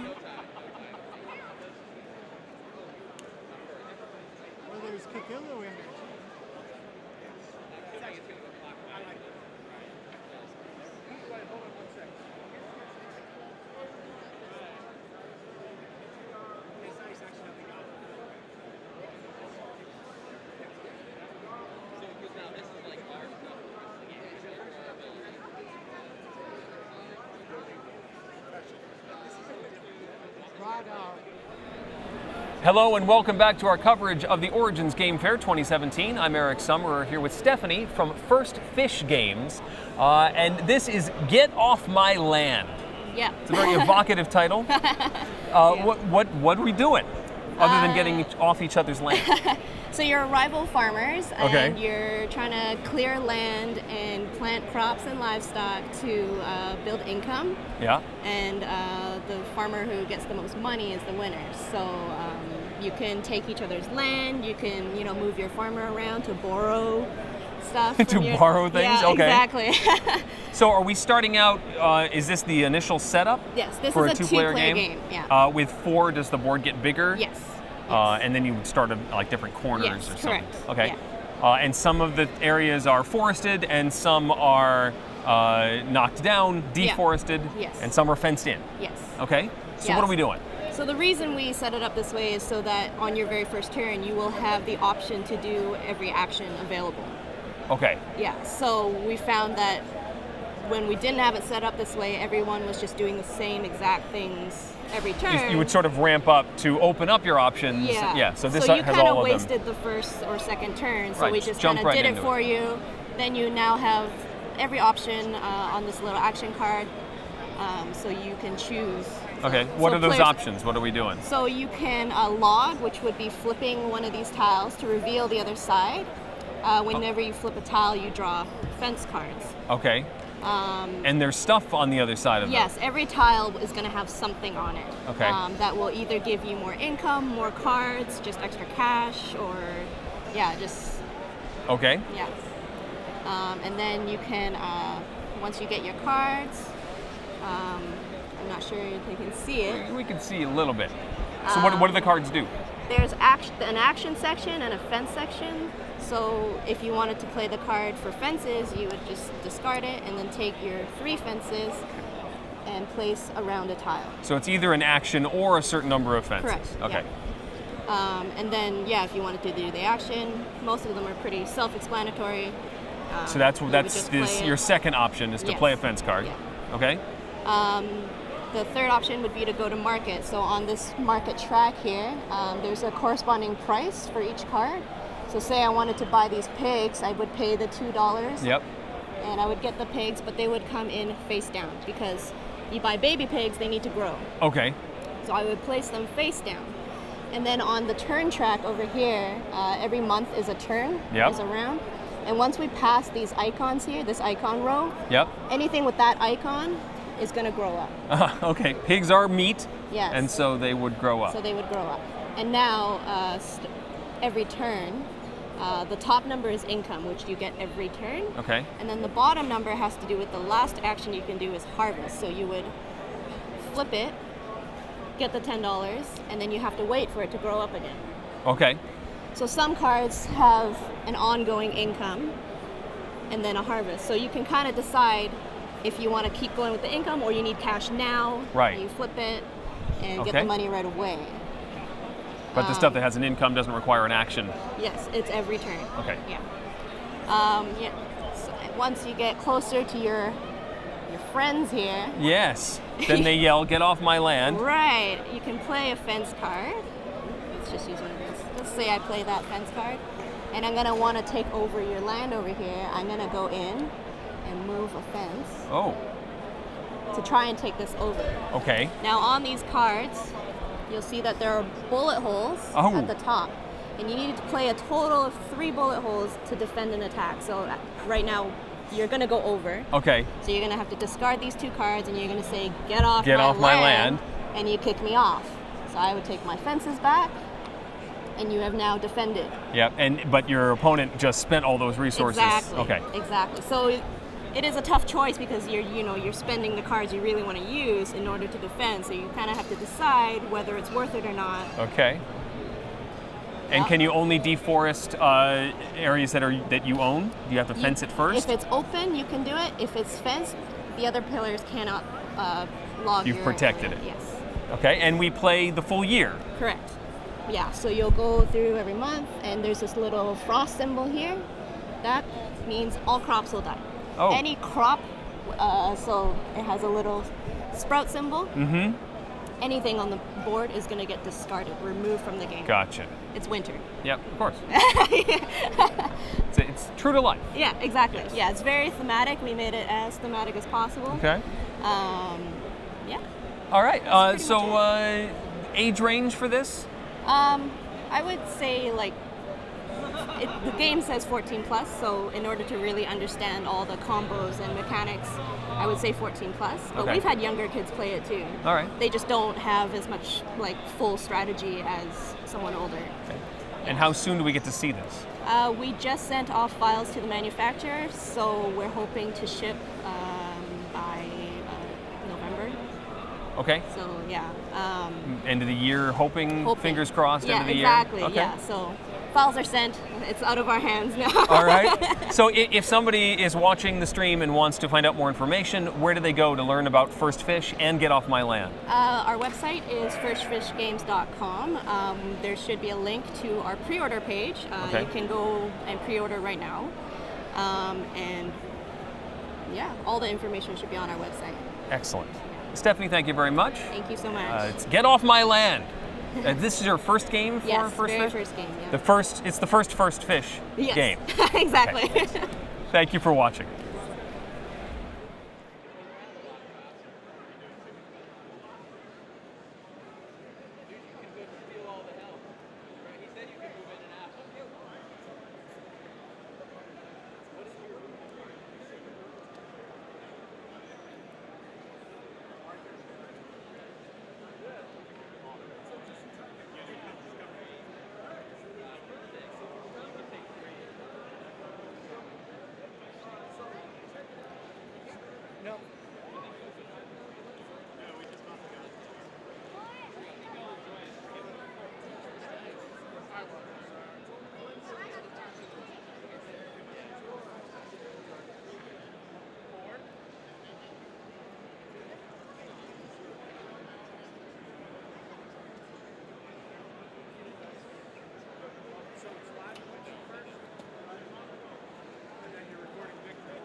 Are you working with Arcane Wonders? Yep, I'm doing the Viking instructing course.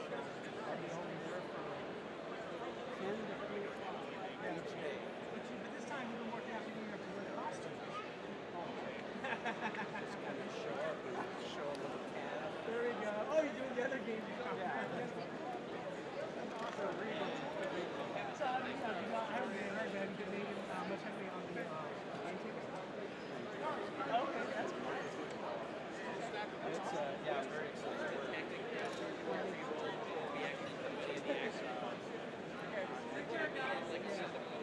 You as well. I got a couple of questions for you. Are we on? Oh, hi. Hello.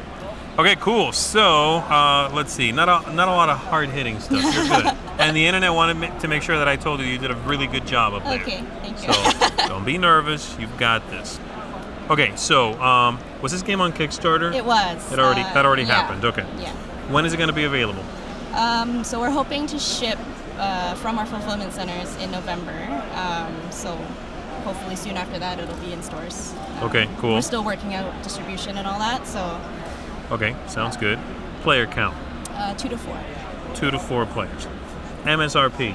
65 Canadian. 65 Canadian, yeah. Right. So I don't know the conversion right now. Yeah, and I don't know, but okay, no problem. Play time. It's about 15 minutes per player. So at most an hour if it's 4 players. That's about right. Yeah. Okay, cool. Do you guys have a booth here at Origins? We do not. Okay. Not this year. Hopefully next year. Sounds good. And then finally, what's next for the company? What do you guys see on the horizon for First Fish? Definitely more games. That's good. I'm glad you're not getting into like making sodas and stuff. That's good. More games. Yeah, we have a few on the design list, but we've just been so busy handling Kickstarter and manufacturing and all that, so it kind of got backlogged a bit. So hopefully. Is the design from someone that works on the publishing side as well? Yeah, we're 3 people, and we all. You guys have all made it, we and all you're did publishing. The design, yes. So you yourselves are working on possibly like a second something to put out. Yeah. Yes. Okay, pretty cool. All right, sounds good. I think that's it. Someone is saying it's about $49 US. Okay. Sure. Yes, $49.15. All right, cool. Stephanie, I think that's all I've got for you. Awesome. Thanks for stopping by and showing it off. Looks cool. Thank you so much. Yeah, all righty. Have a good one. See ya. Good to meet you.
I'm taking one. There's no publishers.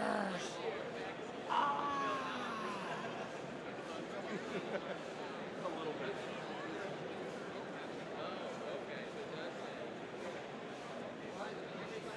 It's okay. I can use a break. I could use a break.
Would you guys like to look at something slightly different? Maybe we'll turn the camera a little bit and you can look at something else for a while. Oh, who's this guy?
Hey everybody, welcome back to the interview desk. We got a little bit of a lull in the interview schedule, and so whenever there's a lull, we fill it with Mark Zielinski. That's right. I don't make it. I don't rate otherwise. So. Fans of the audio podcast will recognize Mark's voice. He's a long-time face and voice at the Dice Tower. So, which Origins is this for you? How many years have you been coming to Origins? Well, this is my son's 16th year, Eric. So. Okay. Yeah, just graduated high school. That'll make you feel old. My kids have a picture with Eric and Tom ever since they've been coming, since they've been 4 years. Well, they started coming at 3, but since they've been 4 years old, it's great watching the kids get taller and Tom get older. I like how, those pictures, they were excited to see us, and then like, do we really need to take this picture, Dad? And now they're sort of excited again, but it's sort of gone like that a little bit. That's right. Well, my kids were actually some of the original Dice Tower kids. So if you go to episode 100 and you look at the photo, those are my children with Tom and Sam. So awesome. And so what? I mean, this is old school. So you got to go back to episode, I think, 175 and 110. They did their top 10 children's games with Melody. So that tells you how long ago that was. So, all right, so you've been coming for years and years to Origins. What does your Origins look like this year? This is the first day. What is your plan for the weekend? Well, actually, this is probably my most relaxed Origins. My biggest plan is to be here hanging out at the Dice Tower booth. And then my kids have taken over. I've hit the shift, Eric, where it's not all about Dad. Okay. And it's not like it's all about being at the kids' room and everything. Like my daughter is going to be cosplaying this year. And Colin's got a raft of tickets like this. So he is hooked up. So he's scheduled like from now until the end. Oh, he's got Zombicide games constantly, and just all sorts of stuff. But they're also at the point that you can just say, "All right, I'll see you later." Right? That's it. That's it. That's what we're going to be doing a lot of. I have a couple of games. I'm going to be playing some BattleTech, and I'm also going to be playing. I'm going to try Bolt Action. I always, when I come to Origins, I like to try stuff I haven't played. Yeah. So I'm going to be hitting the booths and stuff like that, and then we're sponsoring, Countercharge is going to be sponsoring the Kings of War tournament Saturday night. Okay. So we're going to be doing that, but I'm not going to be playing. I kept my schedule loose this year, so which is unusual for me. So. Yeah. Now we have the big show Saturday night, though. Yep. All right. So when's that starting, Eric? Do you remember? Oh golly, I don't know. I think I want to say it's 7:30, but I really don't quote me on this because I have jet lag brain right now. Yes.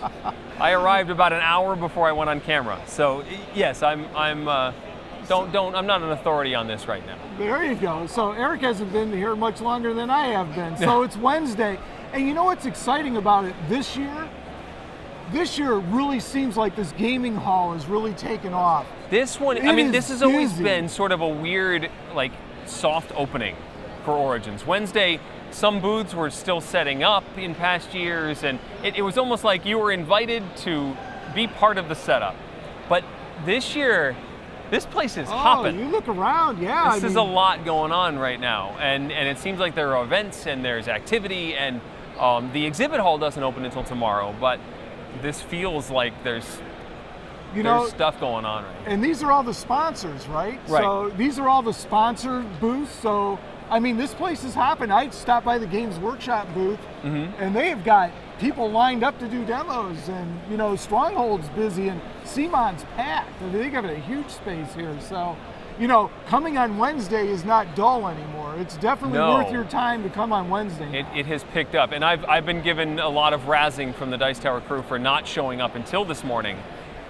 Because they were all ready and raring to go. I'm like, well, I need coffee or something, tea. There's definitely a start on Wednesday now. Yeah. Well, the thing I noticed, all the full-time podcaster, videocasters are showing up on Tuesday because they don't have to work. Oh, well, I guess this is work.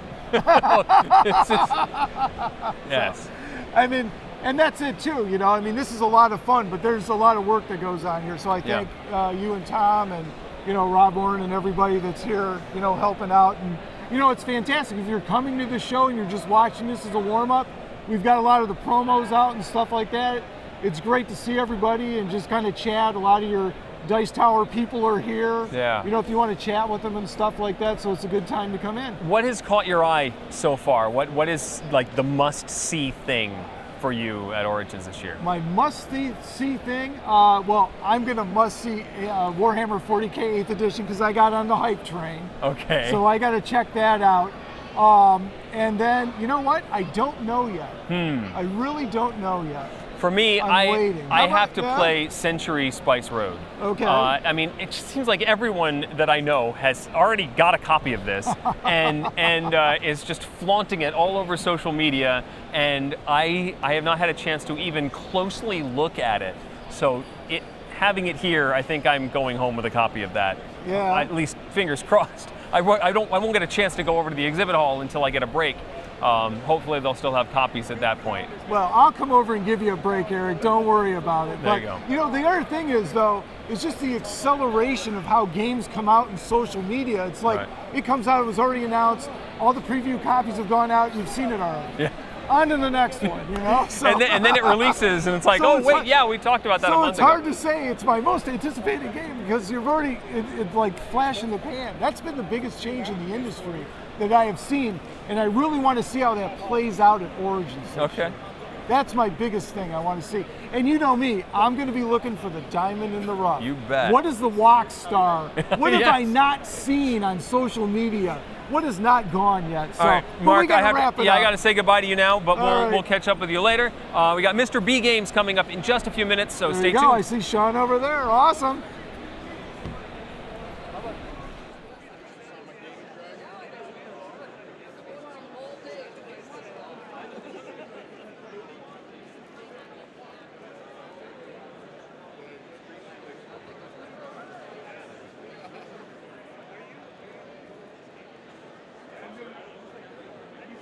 As you can see, a publisher showing up.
You left him out.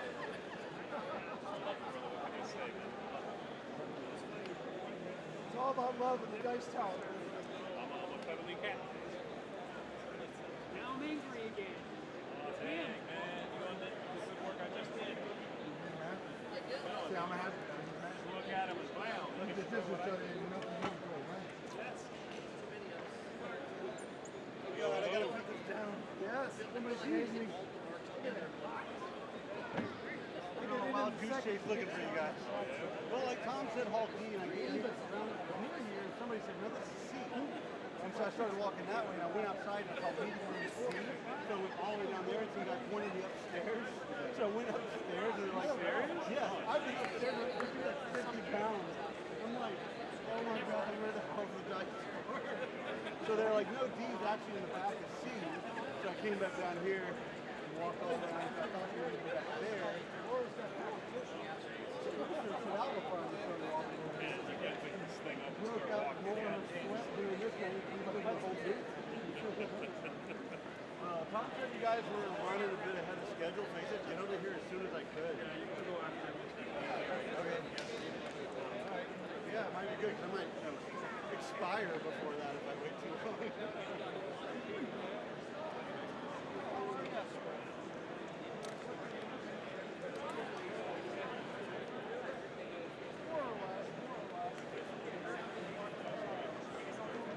You guys have any paper towels? Oh, Tom really likes this one. It's okay, I'll look around. No problem.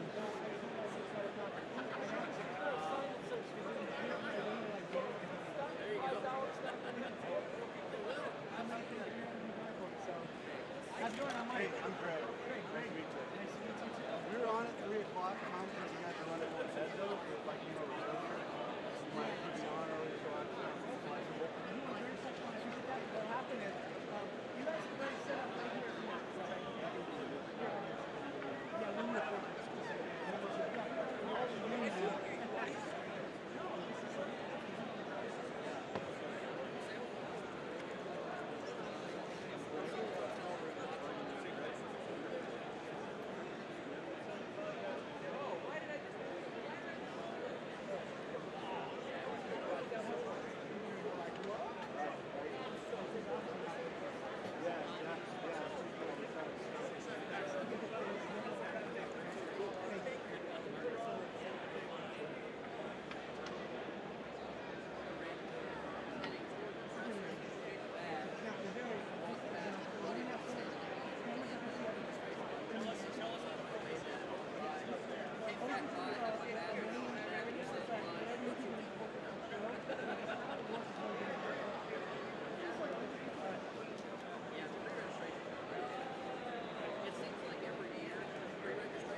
Hey guys, welcome back to our live coverage of the Origins Summer Preview.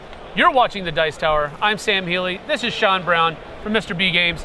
He's going to show us, you just said it and I just... Helionox. Helionox, we right. think. Yeah, Helionox. But the accent on the could correct us. Yeah, there you go. So thanks for joining us, man. Good to see you, We man. appreciate it. Show us what's up with this game. So I wanted to talk about the Mercury Protocol expansion, which is the new expansion for the game. Okay.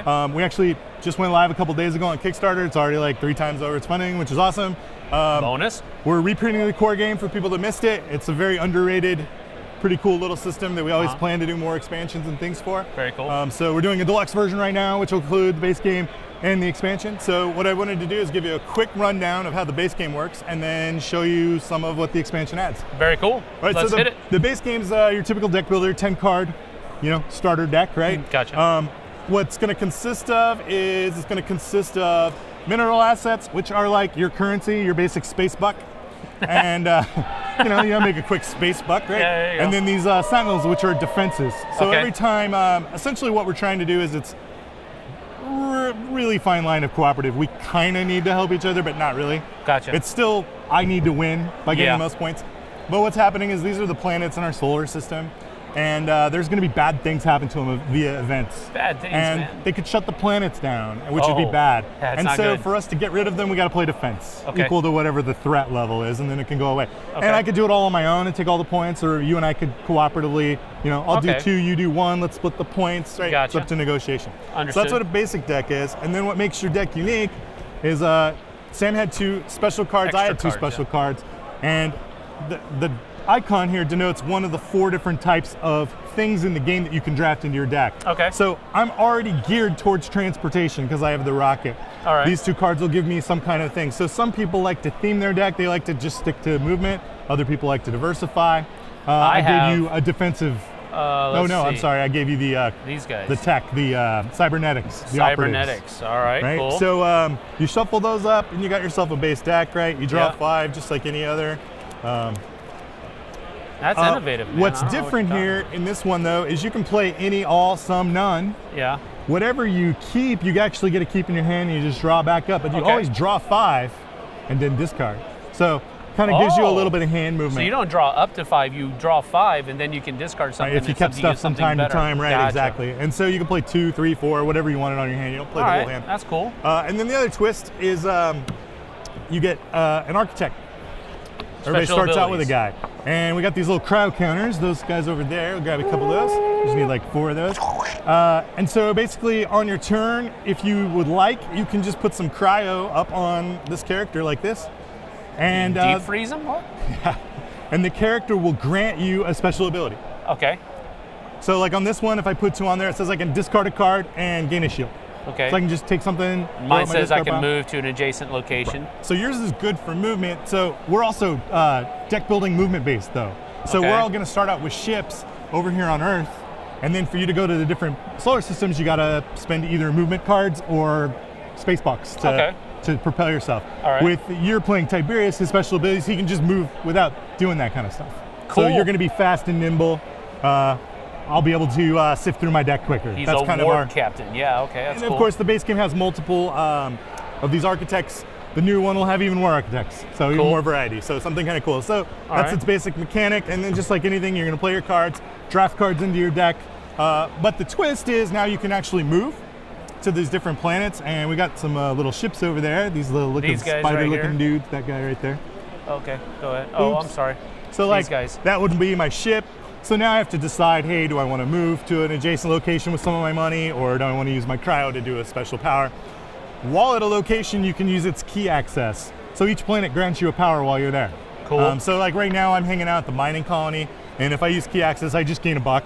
They're a rich colony, so I can use their their minerals while I'm there, and maybe that, which, a lot of deck Use. builders, like, hey, this is 4 and I only got 3 in my hand. And you're like, how do you get that extra buck? Yeah. You move to the mine and you Cool. get the extra buck, right? All right. So nothing new there, nothing earth shattering other than we got some really cool movement. We got some cool architects on a deck builder. So what makes Mercury Protocol cool is the events get harder. All right, this is And the expansion This now. is the expansion, Okay. right? So the events get harder because right now you got some basic events like this old world. This would come out, it would come on the old world, it would turn, and this would tell me there's a social event on the old world, and basically, if you try to leave, you have to pay money, because rich people like money. Yeah. So there's like a penalty to leave. Right. That's what the event is. So anybody could go here, and as long as we played 2 defense, we could just get rid of that. Okay. And then the other thing an event does is it shuts down the key location, so nobody can use key access on the old world. Because there's the social event going on, and everybody's busy. Everybody's busy. Right. So they're pretty cool in the base game. They get really crazy in the expansion. Okay. They just have some different things. Like this one is a raid for stolen goods. Which, let me back up before I talk about that event. One of the things you got in here is you have a request deck. So these are like missions. These are going to tell you things like the belt, the yellow planet over here, the Ceres mining colony, they are requesting goods delivered to Mars. In this case, Mars is next door, so it's a pretty short trip. It's pretty easy. So all somebody has to do is go here, pick up a piece of Mars cargo. Okay. And the next time they get there, they can claim that bounty for $2. Just a little pickup and delivery mechanic now. Yeah. It's another way to earn victory points on top of all the other ways you could originally. That's not all that happens. When you make the delivery, you get a space buck. Okay. But this isn't a space buck on your card that you got to spend at the end of your turn or hold in your hand. This just hangs out on here whenever you need it. Oh, okay. It's still a one-time use, but it's whenever you need it. Okay, gotcha. Right? So it's just kind of like in the bank in your back pocket hanging out. All right. But if you like the gambling effect, or it's early in the game, you can opt to be paid in illegal technology. So every planet's got a couple, depending on the number of players. We'll see this with a couple. Okay. I think in the 2-player you only do 1 of each type, but in the 3 and 4 you do 2. Yeah. And so like this is a new card that you get to add to your deck without buying it. This particular card here, I can't read upside down very well, but it's a legal tech. It tells me hyper accelerant, gain 1 red thing. One of these guys. So those are infamy. So we have we have fame points and then infamy. So it makes sense. Hey, he's famous, right, for being a scoundrel. It says consume 1 card from your deck, hand or discard pile. Remove 1 cryo. Right. So basically, that's one of these things that's going to allow you to clear your deck quicker, or start to reload your architect. Right. Burn that cryo off. Super handy in this game. But it comes with a cost. Is that end of the game? At the end of the game, if you're caught with illegal tech, you lose more. Right? So at some point, you got to call that card from your deck. Gotcha. Or you think you got a big enough lead, you can hang with a little bit of legal tech. So it's definitely for the guy who plays this, who does pretty good, but goes, man, I just need an edge. Try some illegal tech. Okay. I love the illegal tech aspect. For me, it just takes pickup and delivery, and the illegal tech, boom, takes it over the top. That's cool. And so beyond that, right, you've got the events. A couple of new cards, obviously. There's a few new defense cards. Basically, the idea is you mix these in, right? And then he's added cooperative missions. So in the original game, there was cooperative things to do as well. So lots of other bells and whistles, but at its core, that's really what this adds, is the pickup and delivery and the illegal tech. And it just it takes it to another level. So this is basically, and I'm not trying to strip it down here, but basically this is a deck, competitive deck builder with pickup and deliver aspects to it. Yeah, anymore. I think that's where it goes. That's pretty much where it goes. Yeah. Art is fantastic.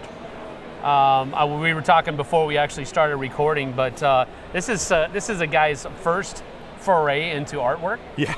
Yeah, it was one of these guys who didn't know he had a hidden talent of I can draw art. That is amazing. Right? It was like he's like, yeah, I think I could probably put some scribbles together for a prototype, right? And you're kind of like going, damn, I wish I could scribble like this. I know, right? Yeah. And then obviously, honed that skill. Stumble upon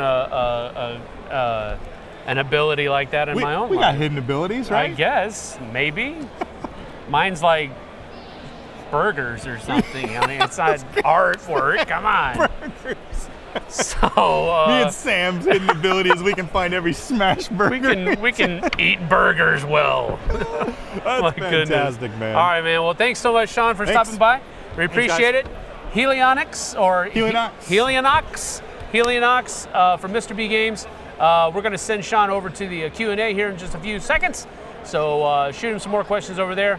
Otherwise, we'll see you guys on the flip side.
Hello, everybody. If you have any questions, by the way, for Sam and his burger eating ability, we'll cut to that in just a little bit. For now, we have Sean. How you doing, Sean? There you go. That's for you, man. Sweet. All right, we got a couple of questions for you here. Awesome. Excuse me. Okay, Helionox, is the expansion, you said it's on Kickstarter right now? It is. Is the expansion available on its own on Kickstarter? It is. And the base game? Right, as well? so we have a deluxe version, which would be somebody who didn't buy it the first time. Okay. Because the first printing's long sold out. Okay. So it's the ability to get the game, and the expansion comes in the game, just in a big box with the map, all the bells and whistles. You know, we're calling it deluxe because it's the first campaign had a lot of little add-ons and things like that. So this is everything that we've ever made for it, all in one definitive box. Okay, gotcha. Plus any of the stretches or anything like that that may come. And then for any of the people that supported it the first time, there's just here's the box with everything that's new to this campaign for them. You get a box to hold it all together? Right.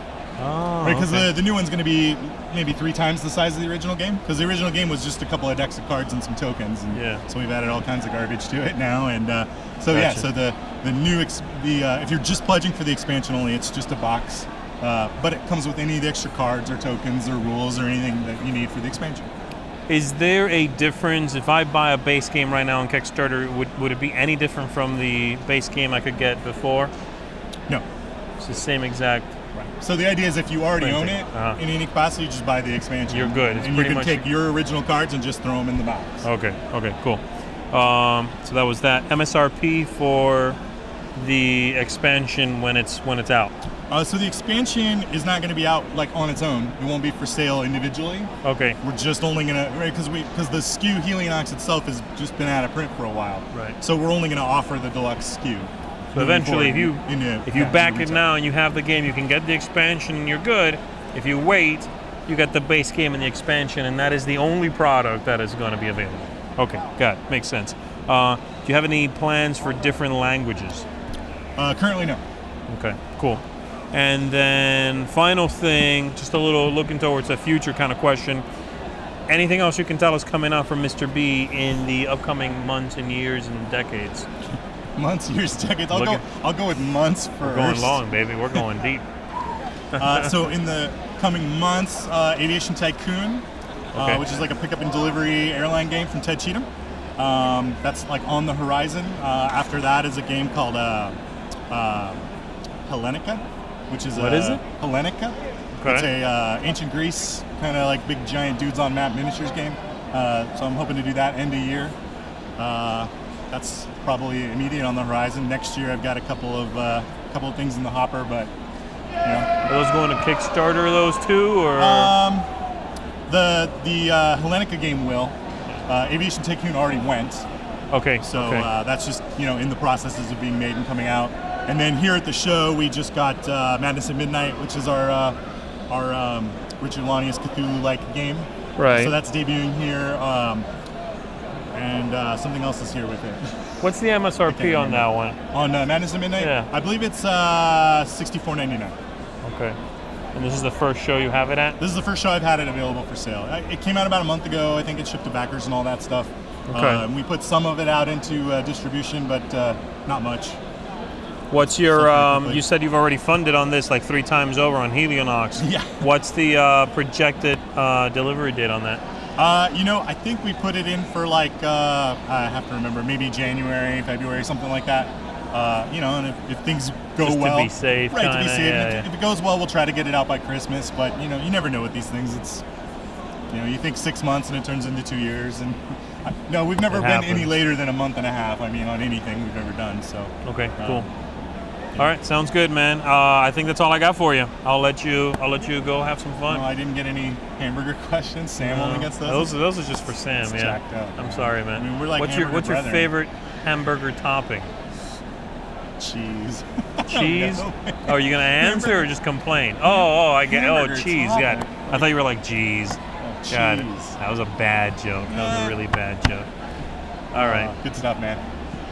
That's all we got. It's the Thanks, first guys. day, okay? Yeah. The jokes get better, but not on the first day. All right? I'm just trying to stay focused and awake. All right? It's almost like the time zone thing, right? I was literally in the booth working, slinging boxes, right? And Tom Bassett comes walking by and he's like, get over to your interview. You're going on in like 5 minutes. I'm like, funny, Tom. You're a funny guy, right? Because I'm like sweating, schlepping boxes. And he's like, I'm serious. And I'm like, I like pull out my phone and I hit my Google Calendar and I show it to him. I said, look, bro, I don't have to be there for another 2 hours. He's like, you're on the East Coast. Right. I'm from Mountain Time Zone. I forgot 2-hour change. Boom. And you put it in, and it adjusts. I put it in Mountain, and it told me. It shouldn't do that. No. Calendars shouldn't do that. Can we talk to Zuckerberg or If I somebody? meant 1 p.m., I meant 1 p.m. where I'm going to be eating. I don't care that I moved time zones. That Don't seems put my appointment. weird, right? I mean, like, no one schedules it taking that into account. We're clearly going down a serious rabbit hole here. But next on, we're going to have someone from Apple answering your questions. I know, right? We're going big time, Apple, baby. huh? Mr. Jobs. B, Apple. All right, dude. Good talking to you.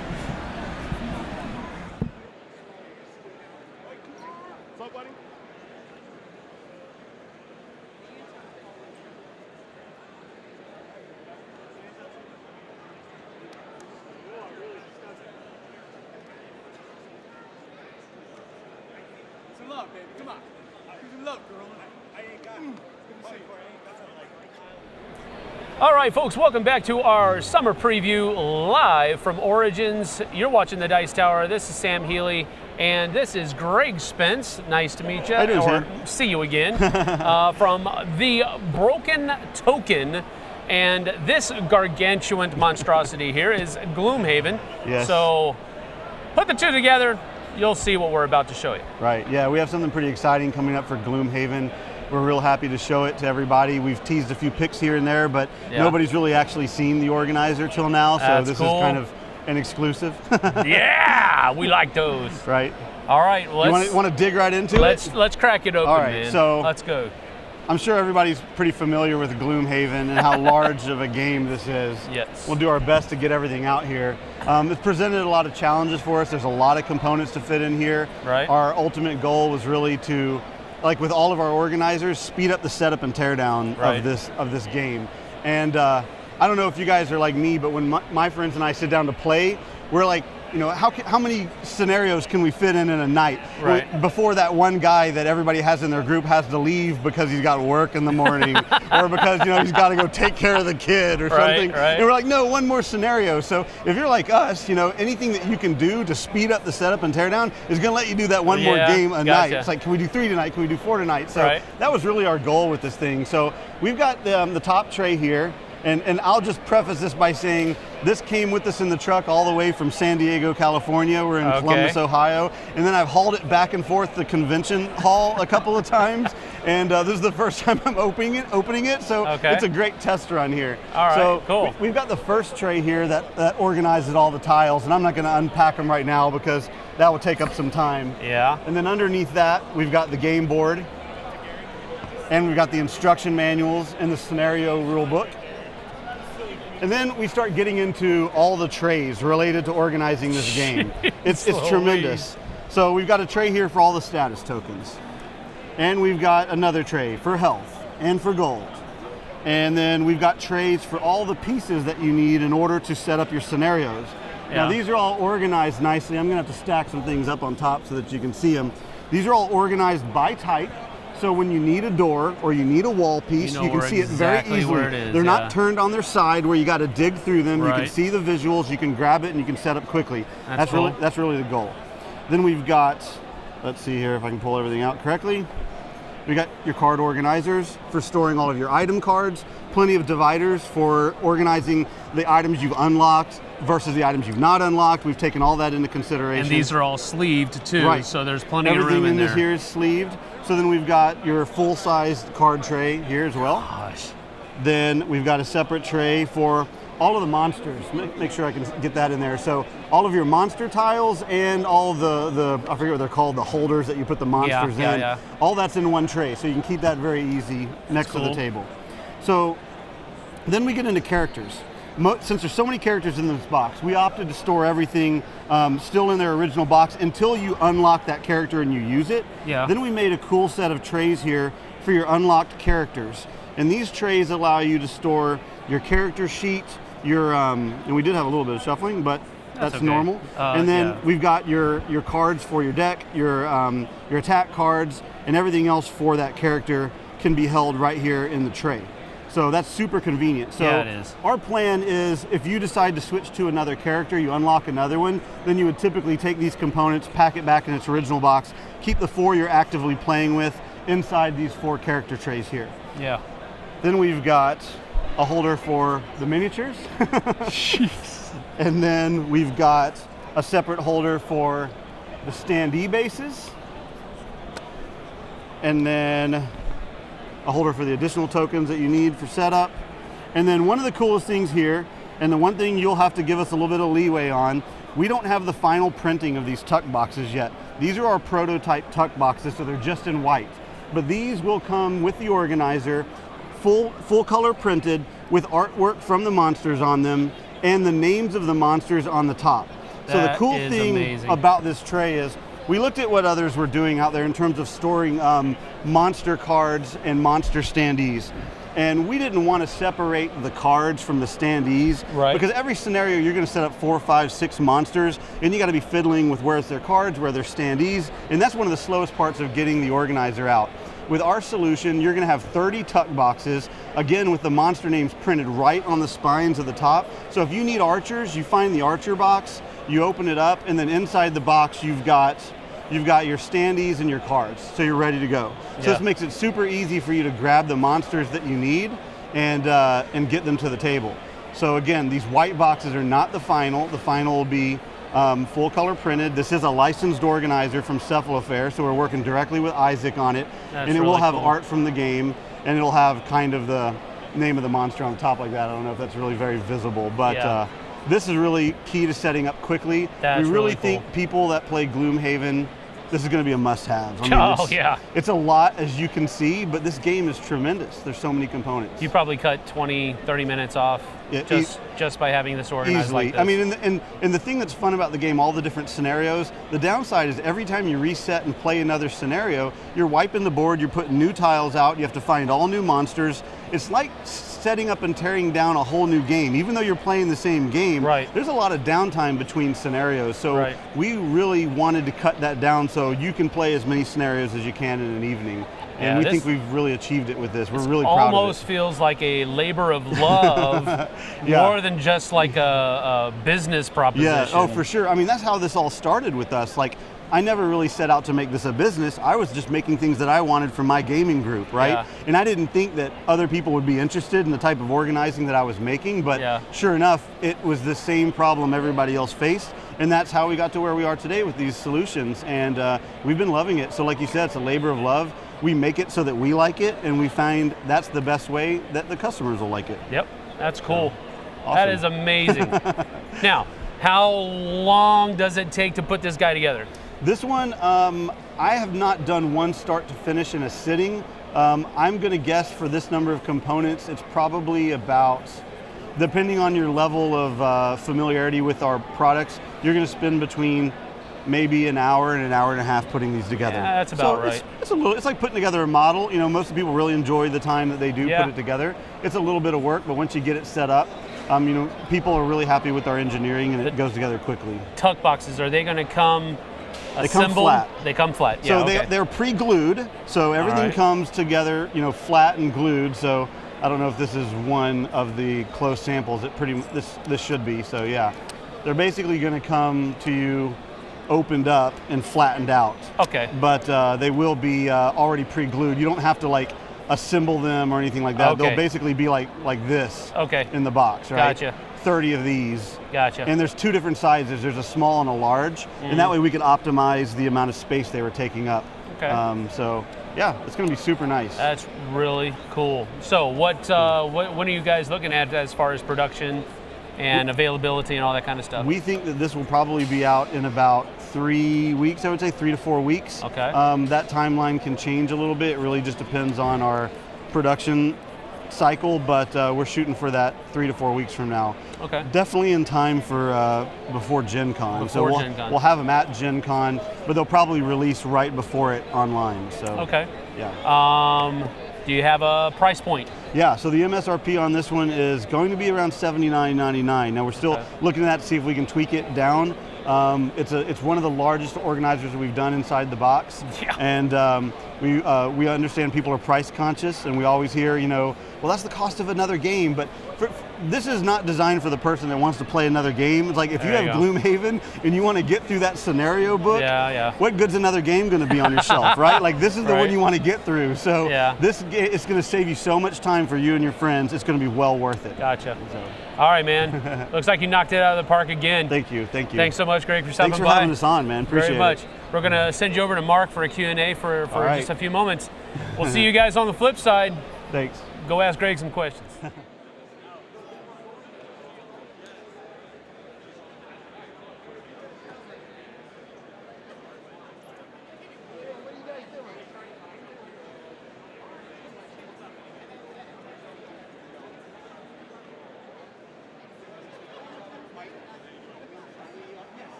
Dave, how you doing? Great. Other one's there, holding his own still.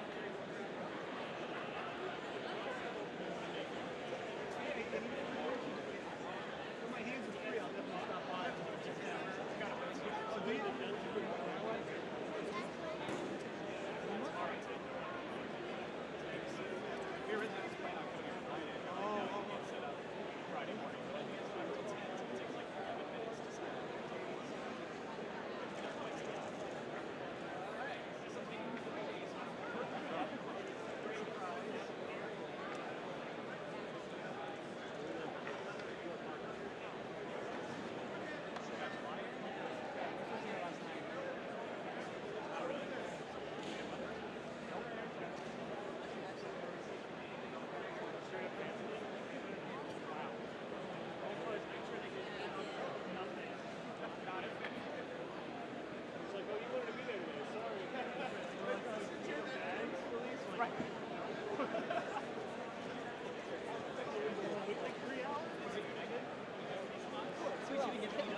That's true. Oh, you want your bag? Here's some boxing. You gotta fight Dino for it.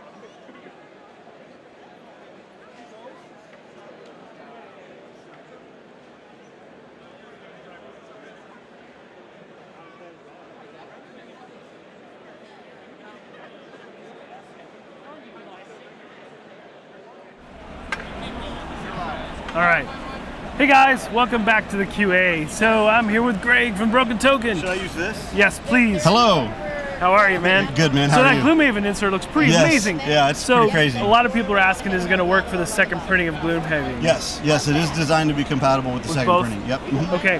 How about the side expansion and all that? Yeah, so that's pretty cool. So our current organizer works great with the base game and invaders from afar. Okay. We work directly with Jamie on a solution for the Wind Gambit and the next expansion beyond that. Okay. One of the cool things about Jamie is he recognized how important storage solutions are to customers and how much customers want to keep their game all in one box, especially after people have invested in like the collector's edition of Scythe and they have that like numbered box top. They want to keep that. So we came up with a really cool solution, and this was Jamie's idea, but he's doing this in conjunction with other insert providers.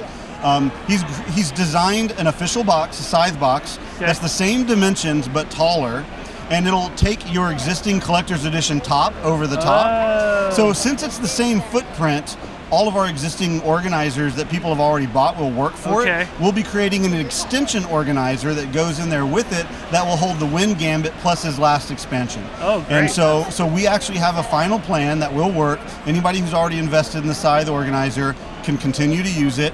And we'll have this edition plus the larger box available for people that still want to get it down into one box and preserve your collector's edition lid. So hopefully that checks off all the boxes that people want. That's great. Yeah. Cool. Well, let's see what else we have here. So what any other special inserts coming up that you can talk about? Well, so we have at Origins, we're releasing our insert for the new game from Arcane Wonders, Spoils of War. Oh, yeah. So that's coming out at the show. We have that insert available here for people to buy on site, and it'll be available online shortly after, probably within the next week, I would say. Then the Gloomhaven is the next large organizer that we're working on. We also have a couple other publisher titles we're doing. We've got an upcoming organizer for the Dresden Files cooperative card game, which will help you wrangle everything, get it all into one box. And then we've got a few other ones coming out the gate. I'm just trying to remember what everything is now. So we have a Tonto Kure big box organizer. We have, boy, what else? There's a lot of stuff on the schedule. We have a Terra Mystica organizer is almost complete. And so, yeah, there's a lot of things coming up. Great. Well, that's exciting stuff. And when do some of those going to be available? So, we're still kind of taking it step by step. And sometimes, like, for example, right now, we're just setting the Gloomhaven date. So that's probably 3 to 4 weeks out. Past that, we don't have a specific hard date for those, but watch our website, and they'll come soon.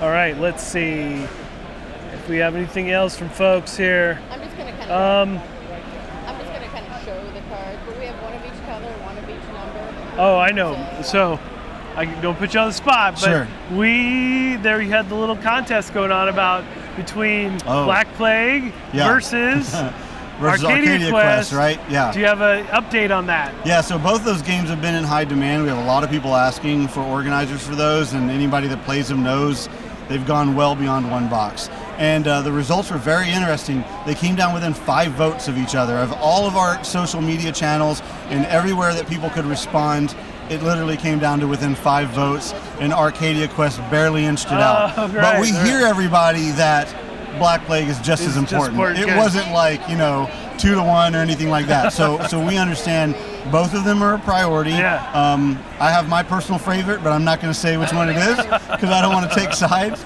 But I love them both, actually. I love playing Arcadia Quest. Yeah. And Black Plague, I haven't played yet, to be honest. So, I've played all the original Zombicide stuff. I've been painting all my Black Plague miniatures. Okay. And I have this weird desire to, not want to play it till all my miniatures are painted. Yeah, I can understand and I don't that. know if that's going to actually happen or not.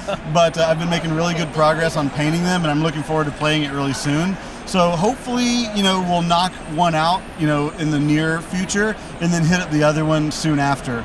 So it's really up to you guys and the votes, and how much people want to see those organizers. Yeah.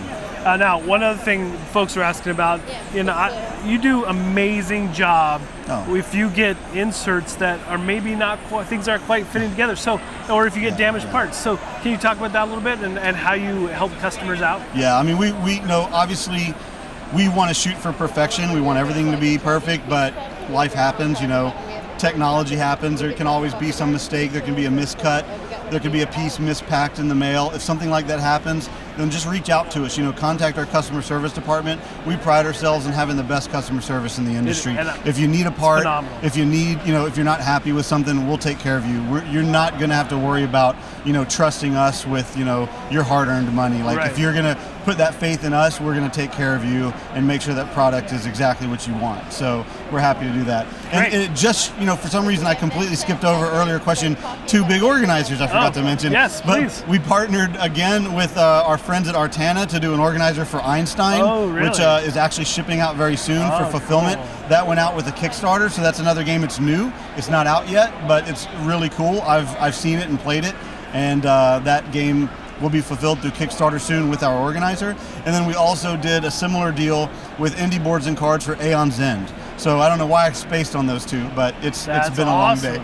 But we have an organizer coming out for Aeon's End that's going to hold everything plus the expansion that they just released in Kickstarter. So 2 more things All coming right. up. All right, that's fantastic. All right, guys. Well, we're going to wrap it up here. Greg, thanks for joining us. Yeah, thanks for having me on. Yeah, and we'll see you soon. Have a good one.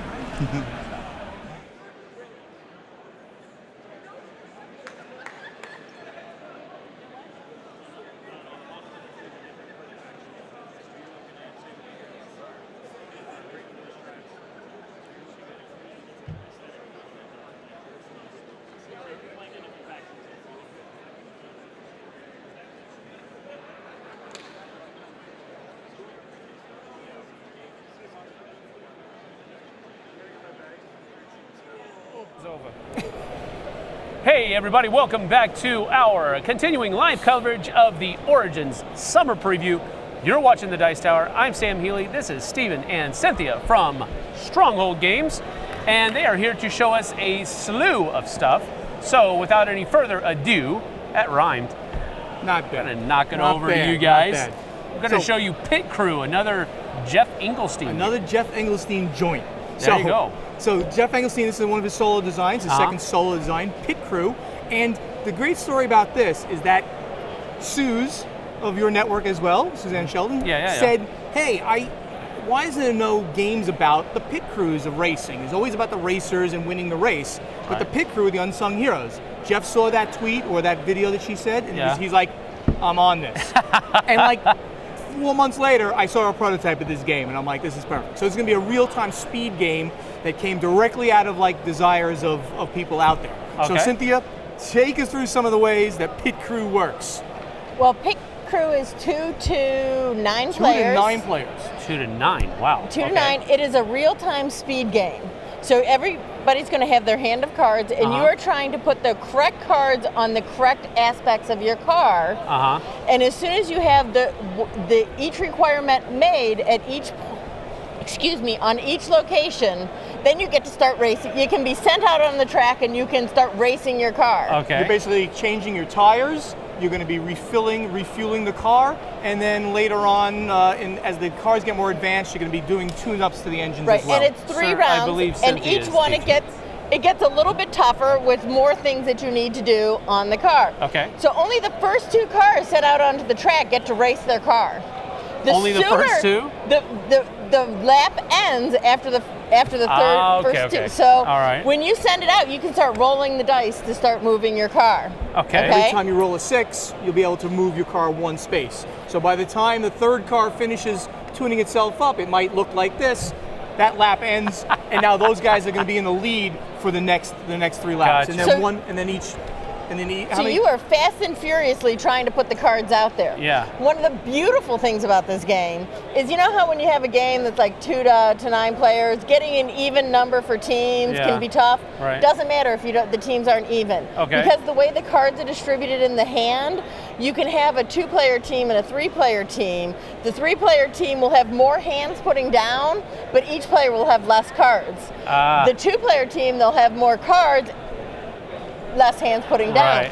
So it really is fun, fast, quick, and just a good time. But the key is the pit crew getting it on the track. If the pit crew can't get it on the track in a quick time, your car's not going very far. So you're basically just matching numbers to numbers. You have to do numbers in a sequence. So 6, then next to a 6 you put a 5 or a 7. Next to the 7 you put a 6 or an 8. And you have to have 3 on each location. I think so, yeah. 3 on each location, and then you cap it with a cap card. That's done. We've already put that one out. You can send a defective car out on the track and take penalty later. So once you do it, you cap it. Cap it, and good to go. But so if you can run the risk of taking a penalty later by sending a slightly defective car out, by capping it early, but you lose a little bit at the end. So it's what's the bonus points for that? So there's glory in death. There is. So, but it really is a great way to fill in a lot of people. All right, cool. And 15 minutes, 2 to 9 players. It actually comes out on July 12th. I think that's the street date. No, it's the end of July, I believe. July 26th is the street date. But you can find that information on the website. StrongholdGames.com website. I'll tell you exactly when it's available retail, but of course we have it here for sale for the first time. That's cool. In fact, these literally got to the warehouse on Monday, and they were shipped over to Columbus yesterday. So that's your pocket line. This is the 5th one in the pocket line. Pocket line. That's an awfully big box for a pocket. With the very big pockets, like it's for cargo like shorts. Eric Summer has got these very big pockets here, so he can put them in there. Ah. Well, we want them to make nice big boxes because you can put lots of stuff in That's those boxes. fine. I got you. And we needed something bigger than the micro line, which we'll talk about later. Micro line's coming up later. All right, that's good. All right, so that's Pit Crew. Pit Crew, never before seen. Next, we're going to have something also never before seen in the U.S. Cottage Garden. Cottage Garden, an Uwe Rosenberg game. Hey. And I think that's sort of okay. That's pretty good, yeah. Pretty good. All right, so Cottage Garden, you said it's first time in the USA. What does that mean? The game was published by a very small publisher. I'm going to bring stuff a little bit in Germany. Germany, okay. Spielweiss, is that what it's called? Spielweiss Berliner or something like that? Spielweiss. I believe it's like White Game or something like that. I don't know. But anyway, so it was published by them. Very big. It was the number 2 ranked game on the BGG hotness at Essen. We picked up the license for publication after that. Congratulations. Thank you. So that's why it's the first time in the U.S. There were some imported copies, but that was it. So if anybody knows about, if you don't mind me talking about where this game came from, Uwe Rosenberg did a game called Patchwork, which was pretty popular, but that was a 2-player only game. Right. 2 players basically filling up their board of a quilt, making a quilt. Right. Very cute. He riffed on the system a little bit, and now this game is 1 to 4 players, and in this case, you're doing this, making these beautiful gardens that you're going to be doing. Can people see this in front of me? Not exactly, but you're going to be filling up with these Tetris tiles, filling up the gardens in front of you. Once you fill one up, you put it out, and you get another one to continue trying to fill up. That's the basic premise. Cynthia, take us through some of the mechanics. Okay, now are you really going to be quiet now? I'm going to try to be quiet. Okay. You know me, it's not easy. All right. Cynthia, please take it away. It's a rough room. So, you're going to have pieces coming down. Wherever the dice is, you can choose a piece from that row. Okay. If there is one piece left, you fill up the row, and you fill it up starting from the wheelbarrow, going from the dice down. Okay. Easy enough. Yeah. Right? But if you really need this piece, you can pay a cat to put that piece on the board. What happens to the cat when you pay him? He just goes and looks for mice in somebody else's garden. Okay, so you're not. So you're not killing it. You're just putting it over. Adorable wheelbarrow full of cats and pots. Because if you don't want one of the pieces you can take a pot to put on the board. The other singular. It's now, the only thing that scores when you fill this up with pieces are the pots and the cloches. Okay.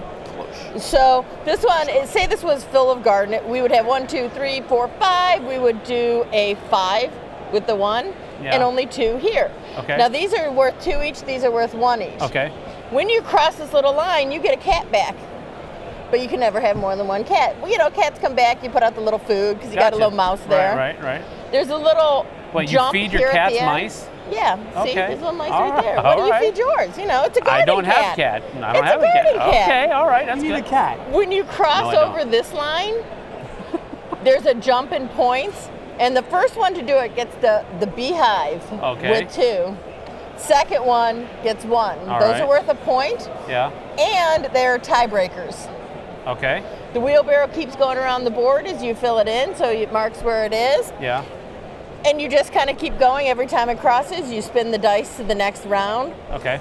Big thing is, so when you finish one, you flip it over there, get a new board, and you keep going. Okay.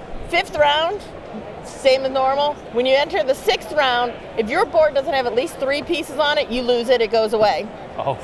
The other thing that happens in the 6th round is every turn you take, you lose 2 points. Wow. So you might want to play where you have no boards left for the 6th round. Yeah, that might be true. true. So it's kind of, but you got to count the rounds. You got to count your board. It might be worth the points to finish up the thing. It's got a lot of cute little things going on. There's a lot of little things going on. So you want to place these things on these here so that it's not covering up these other things. Yes, you can cover them up, but that is going to hurt you later on. That's going to hurt you want to try to keep these things because they're good for you. Right. They score you the points. Cool. But maybe you cover one up to hit the point value exactly right, so Gotcha. that you don't lose, and gain a beehive. So there'd be reasons why you'd want to cover it up and reasons why you wouldn't. Okay. It truly is one of my favorite games right now. That sounds awesome. That really sounds great good. gateway game. You can play this with like anybody, and they'll be a great introduction to strategy games. Nice And you can fill up some space with a little pot.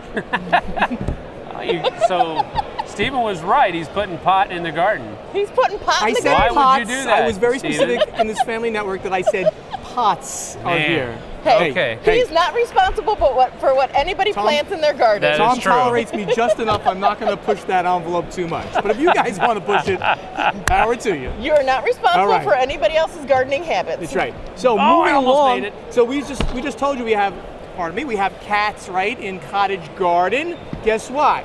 We are going to have now this cute little game called Get the Cheese, and I call this a game of cat versus mouse versus dog, because all those kind of cute little animals are going to show up. Dogs eat cheese too? They don't, but they scare the heck out of cats. So this is, we'll put this a little bit closer here.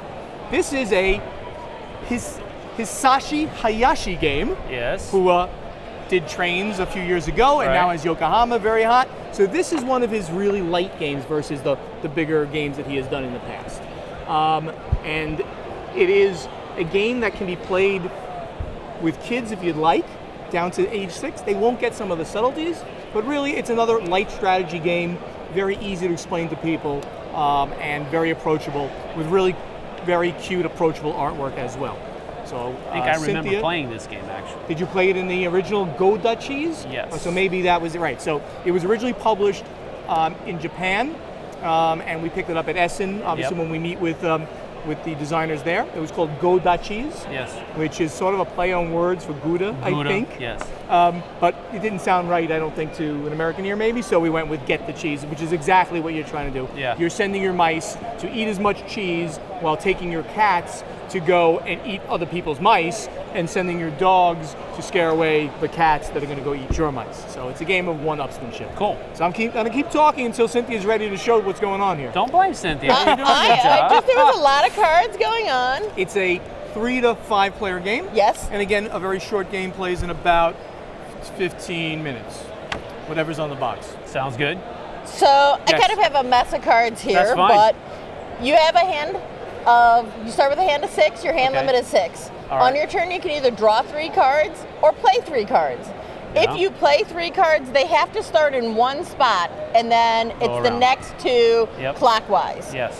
You play the first one face down, the next 2 face up, as long as they don't have this symbol. If they have that symbol, which is the back of the card in black and white, Right. it means you can place it face down. Okay. And placing it face down, as you'll see in a second, is better because you're trying to bluff everybody to figure out, if I put this here, what did they put here? Correct. It's a whole one-upsmanship and outguessing. So like this row would originally look like this. Yes. Once all the cards are placed in everybody's hands, you flip them over and you start the row, and starting on the bottom, the dogs first chase the cats. Okay. If there's a cat, it chases it away out of the line. And then the owner of the yellow dog would then score Get 3 the cat. points, put it into their score pile. Right. But I do need that cat a second. You need that cat. So if that cat wasn't, Back if this off, dog Steven. hadn't chased that cat away, All right. the cat would then eat 3 mice. That's a Okay? hungry cat. But now if it's its own color there, it won't eat it. Okay. So it would eat 1, 2, 3, and it stays in the line. Gotcha. Okay? Yeah. And then if there's any king mice, Special mice.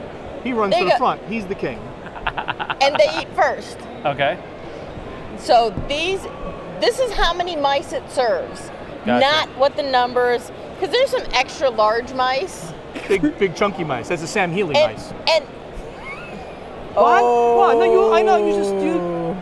You got a very large then. ego. All right, he's then. the big mouse. He's I the have a- big mouse at the table. I have a very large ego too, apparently.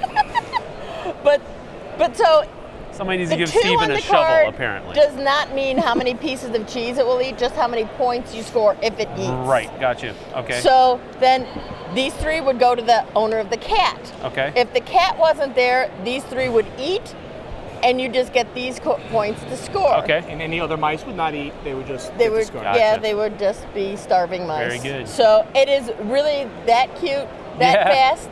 There's 15 cards, so it really is just a matter of it plays really draw quick. 3, play 3, and first game through, people are still figuring out how to put it down. Second, but by about the second place down, everybody has it. It's also short enough to where you'll probably play it twice right off the bat anyway. Absolutely. Just say, oh, now I got it. Yeah, let's go again. Go ahead.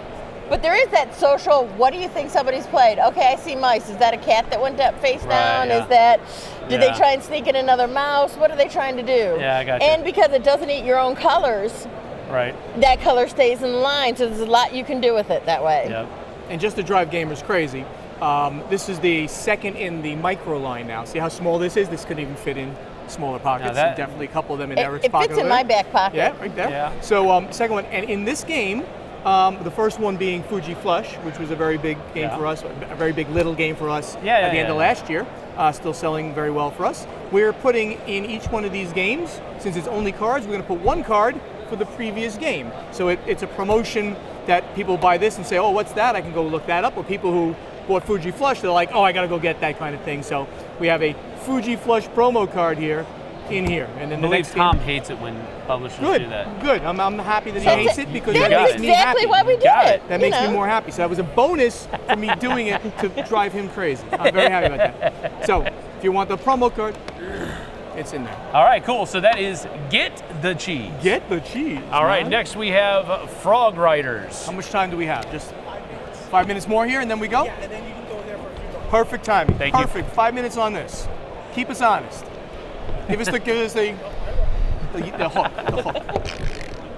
So look at this beautiful board. First the back. That's cool. The back The back is illustrated. is Can you see that? gorgeous. That is cool. In fact, The back is gorgeous. That was the favorite, and a little story, that was the favorite of the art pieces of the artist, but we thought that what was on the box, if you bring the box over, was a little more of what we were going for, that really For the light, kids. bright, family-friendly kind of Right. game. So, All right, cool. here we go. Frog Riders. About right there. That's good enough. That's good enough. Go ahead and talk about it while I dump some frogs out. So Frog Riders is our family tactical game. So really to talk about this game, we really just have Check to put out these stuff out. sculpts. No, yeah, they're awesome. I These saw are really this adorable. At, They're in 4 colors. You at don't the gathering. You don't own these Frog Riders. They're the ones that you're going to be collecting. You're going to notice a couple of familiar mechanics. You're going to notice, hey, number one, like the checkers mechanic, you jump over and you collect something. You're going to notice, obviously, set collection. You're going to be grabbing these Frog Riders and doing things with them. We'll show you about that in a second. We don't put anything in the center one. They randomly go on the board in all the different places, and there we go. We're going to put out some objectives.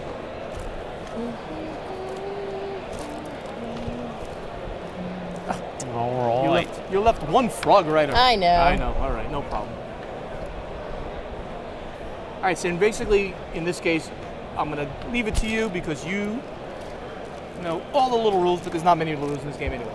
2 minutes only. Okay, we're going to go quick. All right, so it's you jump a frog, the frog you jump, you get. Yes. Okay? And you put it in front of you. Yes. You are trying to set collect. Yes. So if you get this set of 4, you get 5 points for every one of them. That's correct. But now this is a dual set, so you would actually get 9 points because 3 of these frogs can be used for this card. Gotcha. You can use the same frogs. Right. Okay? Everybody's going after these, but Everybody, but you also have a private, secret set Objective. collection that you're Right. trying to do. But now, depending on what frogs you have, I can turn a red frog into the village and get another jump. Which is shown here. Right. You can turn a yellow one in. And get another jump. Yep. You can only turn one frog in. A red one, you get another jump. You Yeah. get another action. Yeah. I'll get to the yellow one in a second Okay. one. The blue frog, Acting you can like only Steven turn. now. You can only turn one frog in per turn. Gotcha. The blue frog on my next turn, I could turn in to get one of these special cards that improves my ability to jump. Which is shown right here. Right. The yellow one, I can turn in, because I've got too many yellow ones, I can turn in to get a red one. You can start trading out and you can closer take back to the end. Any one of any color, right? Any one of any color. The only one that's not going to go to the village is the brown one. He's just worth 1 point at the end. Cool. And parts of sets and things like that. And so it sounds very simple, but I've played with big gamers, and it's been amazing how like these, it's like, oh yeah, and then it's like, which one do I want to get? Yeah. So some of the cards you need to land on a lily pad, some of them change how you can jump, some of them just give you the most points for having, you get bonus points for having the least amount of cards. So there's bonus points for a lot of them, and there's variety in the game comes in with, there's a lot of different cards for the set collection. There's a lot of these different cards, so you're not going to have the same game twice, because this game I could diagonal jump, the next game I can slide one and jump. Yeah. There's all kinds of different things, and these powers really give it, between the different sets that you're going to be collecting, the objectives, and these powers that you're going to be grabbing, going to give you a lot of replayability out of a very simple checkers-like game with this extra levels of strategy involved. Yep. And these are just adorable. Yeah, they are. The models are really cool. I love the frogs.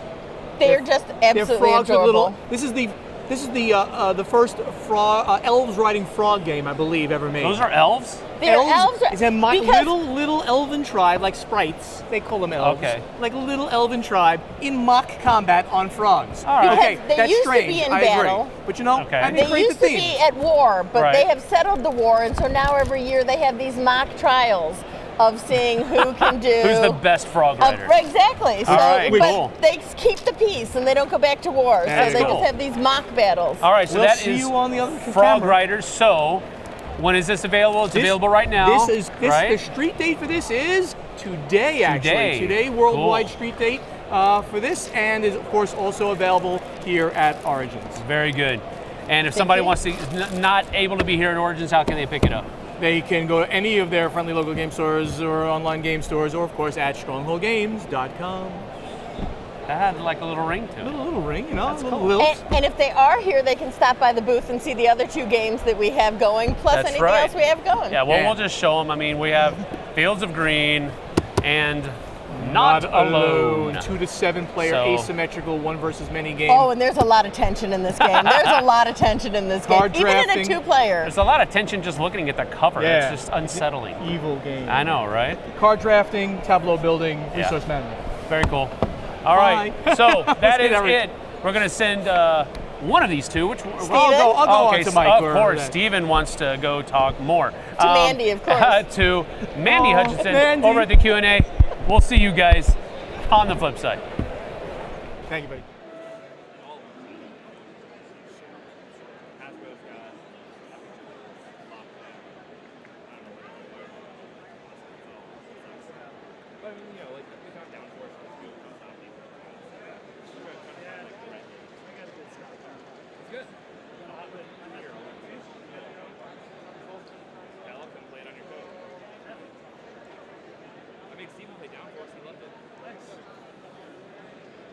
All right. Oh, and he's taken off. Am I on? Okay, we got to mic you up. We're like ready to go. In it to win it. So Let's do this is yours. Oh, this is me. Yeah, you get the fancy mic. I get the fancy mic? Really? So We're going to be on camera? Yeah, we are on camera Are we live right now? Yes.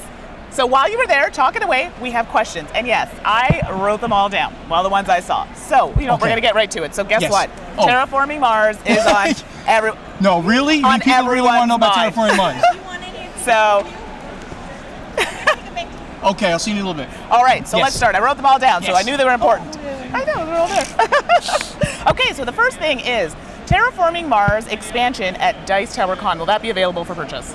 I would say 99.5% yes. It's not even printed yet, but it's being printed 100% at LudoFact USA. So yes, it will be there. If it's not there, someone's head's going to roll at LudoFact. So yes, yes, we people will have will the be expansion there. angry. We have Terraforming Mars here for sale for the first time back in print Okay. in many, many months. Which is actually one of the questions that people were asking about. And they're worried about the content, the reprints. Is that a factor? Is that affecting you? Is how much I can get the stuff back. Correct. Let me tell you, this print run that's coming out that Right. literally got assembled on Monday, and they got just enough games to come here. This print run is so big, Asmodee would would weep. That's how big it is. Wow. Very expensive for Bonacor to be doing this, or Stronghold to be doing this. But worth it. But yes, it's doing very well. And so, I mean, I would not delay. I would get out there. If you want a copy, you don't have one, get out there and go get one, because it will sell. It's going to sell out of my warehouse. Okay. Then how fast it sells through distribution is another story. But it is literally epically a big print run. Okay, perfect. Not lying. And Deluxe Terraforming Mars? There is, right now, as of right now, it's not on the schedule. Maybe in a few years that's possible, but I announced recently that we had 4 expansions planned. The Fricks brothers have now come up with 2 more. So we have like 6 expansions planned for this. Oh my 2 goodness. this year alone, right? Wow. The Hellas and Elysium is the first expansion, right, which we'll see at Dice Tower Con. We have Terraforming Mars Venus next, which will be Essen. And then we have other ones coming over the next several years. So are you going to be launching that at the cons, like big cons? We always do that, yeah. That's always a good way of doing it, yeah. And I can talk to you about it. It's all good. Okay, so I'm just want to make sure I don't miss the Terraforming Mars questions, because I know people want to know. I think I covered them all. We'll come back if I missed any. Great Western Trail expansion. Is that something that's in the works? There is no plans at the moment. Sorry. Oh, no. I love that one, too, so I totally would have asked that question. Cottage Garden, will that be available? It's available here. And at Dice Tower Con? It will be available at Dice Tower Con, and it will street date, I believe, August 9th. August 9th. So officially, like, in stores, but we'll have it here, we have it at Dice Tower Con. Have it on pre-order on my website really soon, too. Okay, so that's perfect. So you got multiple ways that you can get a hold of this. So this may mean more to you than me, so apparently I may not be in the know, but are you a part of the Secret Cabal ARG? Do you know what that is? ARG? Yeah. Secret Cabal ARG? That's what it says. I sponsor the show, The Secret Cabal, of course. My buddies, Jamie and Chris and Tony. I don't know what the ARG means. Is that something I'm supposed to know? Are you part of Secret Cabal ARG? Yeah, so I'm not 100% sure, so I thought maybe you might know what it is. No. Maybe I'm in trouble for not knowing this. So Trevor, maybe just elaborate that question. We'll come back to it. Maybe no one's supposed to know about it. I don't know. Okay, so maybe it was a secret and I just totally spilled the beans. No idea. We'll come back to it, so just elaborate for us. So someone else asked, who can you tease into joining your great designer line in the future? Well, I mean, I've made no bones about some of the designers that why did Tom... Oh, that was... I just played with the video there. Anyway, close in on Mandy, not on Steven. Much better looking. Yeah, I've talked about designers that I really love. Martin Wallace is obviously he's a friend of mine. I've been wanting to work with him for the longest time. So I mean that's one name that comes off the top. I'm sure there are others that will come up, but I can't give you another name right now until we get closer to it. But who knows? Okay. There could be other ones coming up. I think we've got a visitor, by the way. Is Tom? There we go. He's lurking. You are so jealous of me. You are so jealous. Just here to make sure things are being done. Exactly. Yeah. Supervising. Okay. Okay. Oh, more questions. Augmented reality game. I saw the ARG men. I can't concentrate. I know. He's such a jerk. Augmented reality game. Yes. So I don't know what it is. So I know I'm not part of it right now, I guess. Okay. Oh. Contest they are running. Oh wow. So do you know? No, okay, I don't know about it. This is a surprise to both. But maybe if they ask me, I'll be in it. I'll do anything for those guys. Okay, so there you go. I hope that answers it somewhat. And we had another one here. Since you own an escape room, do you plan to sell any escape rooms in the future? Escape room type games. Excuse me. Yes. Could be. Oh, someone got that. That is definitely a possibility. That we'll be doing games that would be like an escape room. And I cannot say more because I cannot announce it yet because spoilers. My partners are not as forthcoming with information as I am. Okay, so that's all you're getting for right now. Okay. Keep it in the back pocket for everybody. Okay, so someone asked this, so I'm assuming they were talking about Get the Cheese. Can we get a mouse promo in Sam's image for Get the Cheese? A mouse promo in Sam's image. Would have been great when I was doing the game. Maybe we should have had Bill Bricker, my artist Bill Bricker did all the artwork. Maybe we should have had him put Tom and Sam and... That would be cool. Yours would be the pretty one and these guys would be the ugly ones, of course. But don't think that allowed. No, I don't think I'm going to have a promo of Sam in the game, sorry. Okay, it was a good question. It was a good question. And okay, so you did kind of touch on this. People are asking for more elaboration on terraforming Mars. Yeah, 6 expansions coming out, 2 this year alone. Again, the first one is a double-sided game board. Oh, it's called double-sided. Hellas and Elysium, and that is supposed to street date on July 28th. So I got to get the times in my head. 5 more minutes. July 28th. We should have had it here, but it was a little delayed. We're hoping to get this thing printed really quickly. So I mean, it absolutely. I can't imagine it not making Dice Tower Con. It will. I just want to make sure it's in stores around that time too. Okay, perfect. And I know I saw this, and I don't know if Stephen will know, but I'm sure he'll give you the information. People were talking about missing or broken parts in games, where they can, if there's something missing from a game, is there somewhere they can contact? Always go to customer service. Every company will tell you if you're missing something from a sealed box, or anytime you have a question, just info@strongholdgames.com, and pretty sure it's info@everybody.com out there. Exactly. For any kind of questions about stuff. If there's something missing in a box, in a new box, we immediately fix You will get it. I know, because mine came super fast when I had an issue. So just do that, and they'll get back to you on that. So I think those were the main questions they had. Is there anything else that you wanted to talk to us about? Oh, wait. Oh, more. Is there more? Are you still moving to Florida?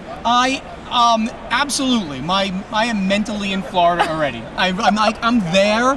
It's just that, running a major hobby game publishing company and then trying to organize, getting the house ready and all that. Right. My house is close, but you always have little things. You got to declutter and stuff. Yes, I'm moving to Florida, and I'll tell you, it's Delray Beach plus or minus 15 miles. That's I feel where like I'm this going. is already happening. So Yeah, like Jason Levine is like dying for me to get down there because he thinks that he's going to be in my house every day as soon as I'm down there.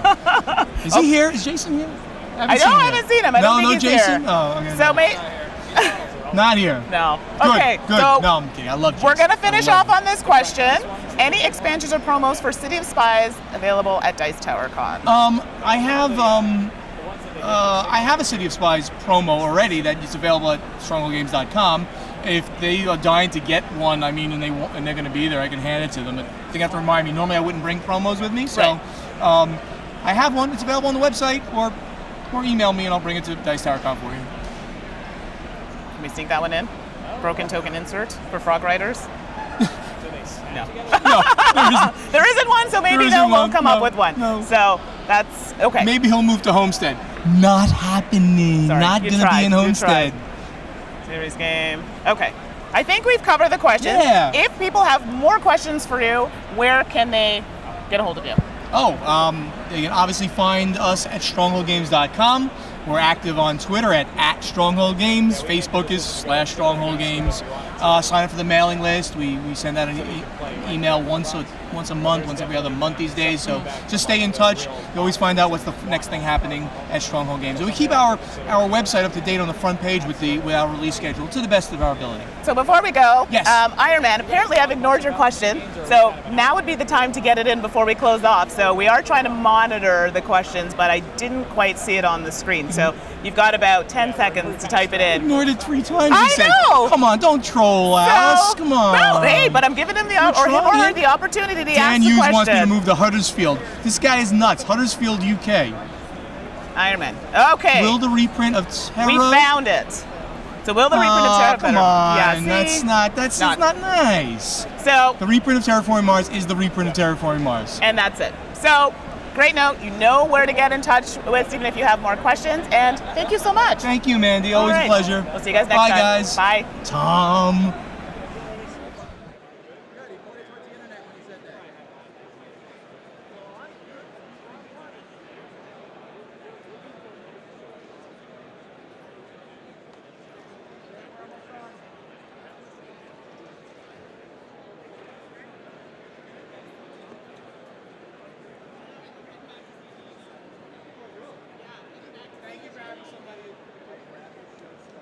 The one that's further back is us. Got it. Hey everyone, welcome back to our continuing live coverage of the Origins Summer Preview. You're watching the Dice Tower. I'm Sam Healy. This is Neil and Chip.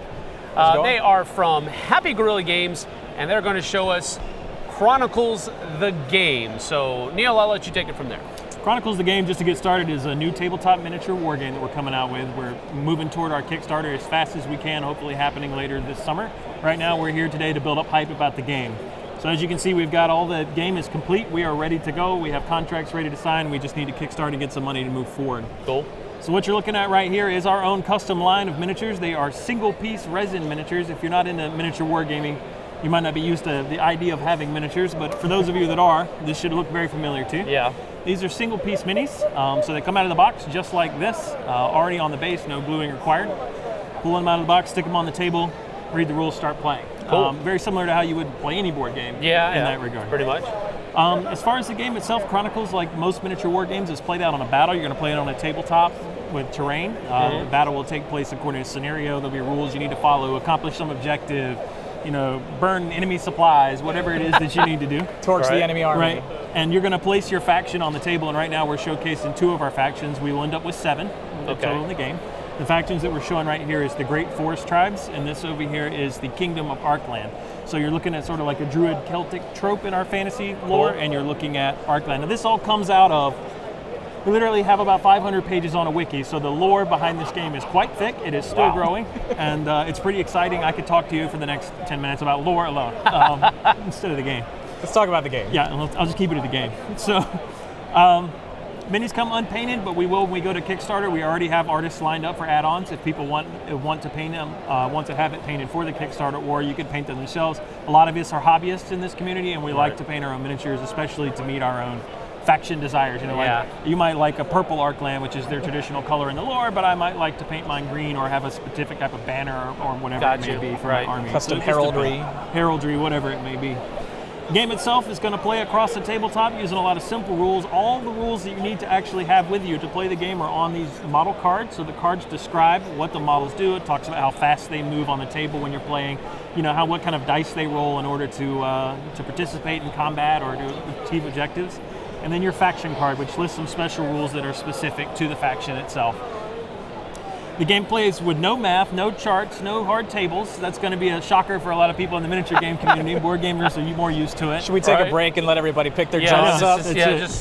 Just breathe, people. Just breathe. So the way that we get away with a lot of that is we have a custom D10 dice system. And you'll see that you roll these dice. They have different symbols on it as you're playing the game. And the symbols, of course, you just sum them up. I rolled a certain number of skulls, swords, or shields while I'm in a combat or trying to perform a task. And then you get to see what the outcome is. How much damage did I do? How many of the enemy models did I kill? So that's the gist of the game. Of course, like any full miniature game, it's completely scalable. So what you're looking at here would be considered a very small game between 2 factions. The starter box itself will be about 20, 25-ish models on either side. So you're looking at a slightly larger game, and then when we start talking about what a normal game like you'd play in your friend's basement for the afternoon, we would definitely be looking at about twice that many again. So you could be fielding up to 40 or 50 models, and we have rules scale all the way up to even twice again that size, so go all the way up to about 100 models if you're into the big war game scenarios. You need a lot bigger table for that. But the game is fully scalable, which is pretty exciting for us in the war game community to be able to have something that plays at what we call that skirmish level all the way up to that full-scale battle level, depending on how involved you want to get. Chronicles is also backbone by what we call the online community role-playing game. It's a mouthful. We've turned it to OCRPG. So other than just the tabletop miniature game, what we are offering to our community is a way for them to be able to get more involved. Chip and I have been doing community involvement in wargaming for over a decade now. Similar, you guys have been running a podcast for over a decade. We've been in there, been right there with you. I used to run my own podcast for miniature wargaming. Tournaments, events. I used to run 100-man GTs for some Games Workshop's products. Chip was involved with Torn of Fire, which was event tracking and management. So we've been all over the map. And the thing that we really love about games like, especially miniature war games, is they draw communities together. People really get together and dig into this. They get into it from the painting side, they get it from the lore side, they get into it from just attending events or just to getting excited about the hobby. So what we've actually created is a platform online, similar to a social media platform, where players of our game go and they create a character using a role-playing model, right? And with that character, as you participate in the community, you level that character up. Now, what good is that doing you? What good that does you is you're leveling up your character, you're participating is also leveling up your faction, whatever faction you choose to participate in. And the storyline of Chronicles, the game that you are playing, is living. So when we launch this in Kickstarter, we will start with Season 1. And from there, we are literally building the storyline based off the characters who are participating in the online platform. Okay. We will literally have a king of Arkland. Will be a real person. It could be you. It could be you. You could be the first and king of OCR Arkland. could be the first, who is literally driving the faction that is built Right. by the players that are participating. Okay. So running a podcast would be earning you political points in the OCRPG, Okay. building a character, which is building your participation, not to mention making you famous, so you're more likely to get elected to be king of Arkland. You guys are a which is shoo-in. the whole point. Cool. Yeah. So that Cool. is the OCRPG in a nutshell. I could talk 10 minutes about the OCRPG. Right, yeah. And it is absolutely the most exciting thing about Chronicles. It's a completely foreign concept. I've never seen anything like it done. The closest I've ever seen in our community with miniature wargaming is people running simple campaigns, where you just record battle results. We're Yeah. talking about whole hog. Right. If you love to paint miniatures and you love to show people your painted minis, especially common in our community, come to the OCRPG, post your painted mini, pictures of it so people can like it, earn experience points, be able to build fame for yourself. You don't have to go outside of the manufacturer to do it. You don't have to host your own WordPress Host blog. your own blog, do all that so you can get your community involvement. Right. And you're driving your faction, your storyline, making yourself famous.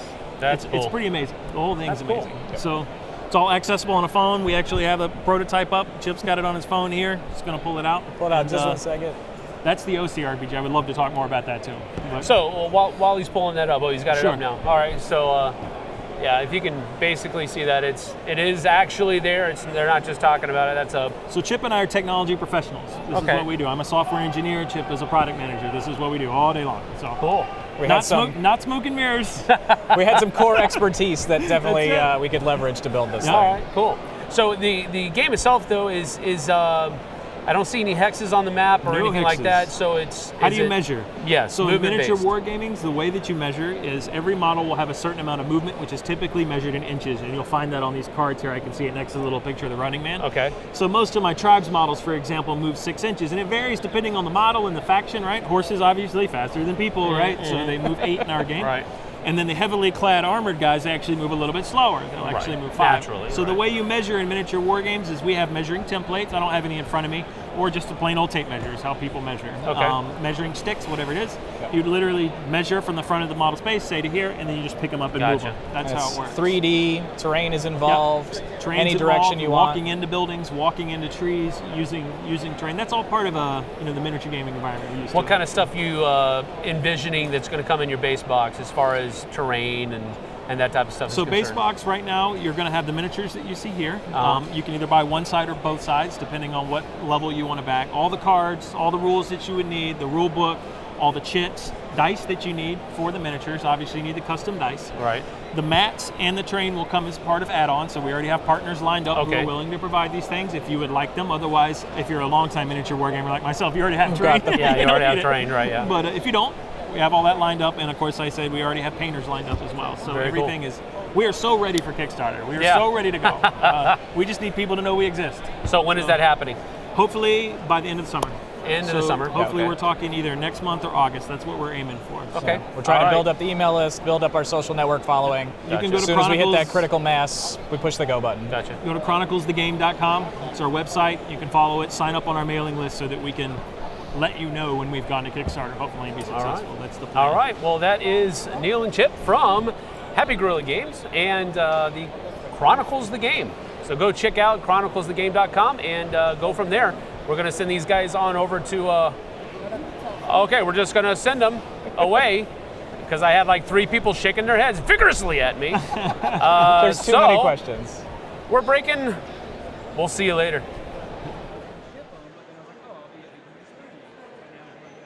Plus, Peter from Czech Republic has the rest of them. That way you have all of them at once. We're getting more of these to. Yeah, like maybe one more box. Over here. We have Tell them what this is, though, because it's very nondescript.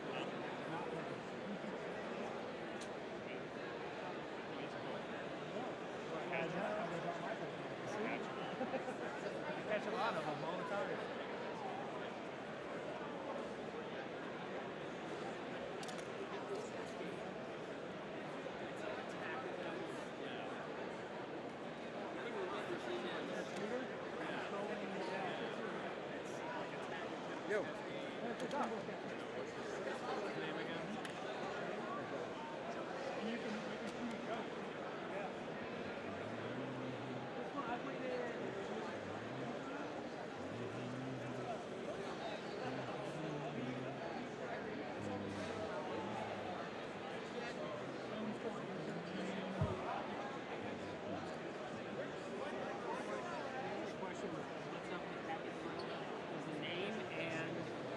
a good game for people who've never played a miniatures game.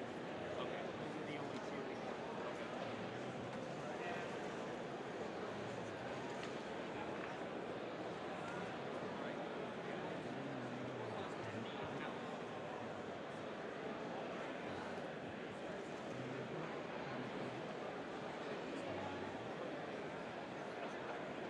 Stop being a creeper all the time.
Hello everybody, Z Garcia here. Welcome back to the Origins Summer Preview 2017. I am here with Josh from Gray Fox Games. How you doing, Josh? Doing all right, how are you? I am good. Right. We're going to be taking a look at, we're going to be teasing a couple of things coming out later, and then we're going to be taking a look at something else also coming out later, but obviously something we can show off here.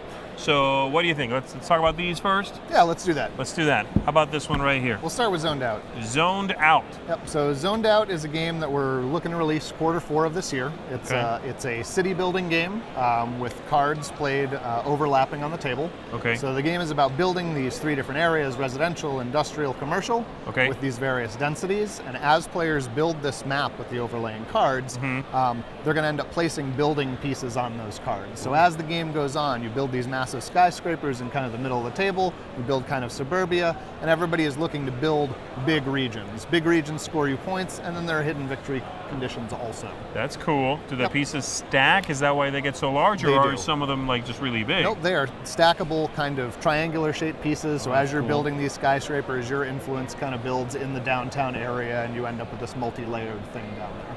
Oh, that's neat. That's neat. So how many players is the game designed for? 2 to 5. Okay. So like mid-weight, family weight game, or a little heavier than that?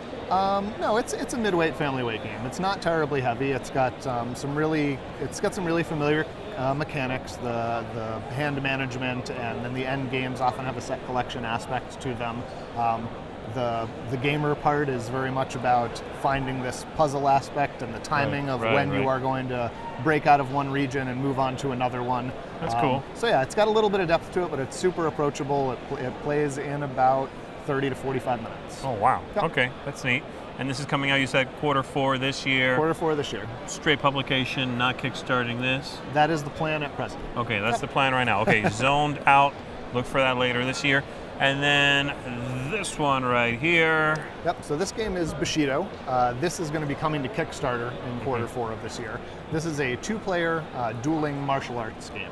Okay. And so it's card drafting and dice-driven combat. So at the start of every game, players are going to do what's called their training phase, and they're going to draft 5-card decks from these various martial arts schools. Okay. And then after you've drafted your deck, you go on to the dueling portion of the game. Players will secretly choose a weapon to bring to their duel, and then they will reveal, and the game begins. And so every round you're going to either play one of the techniques you've learned from a school that you trained in, or you're going to change your guard.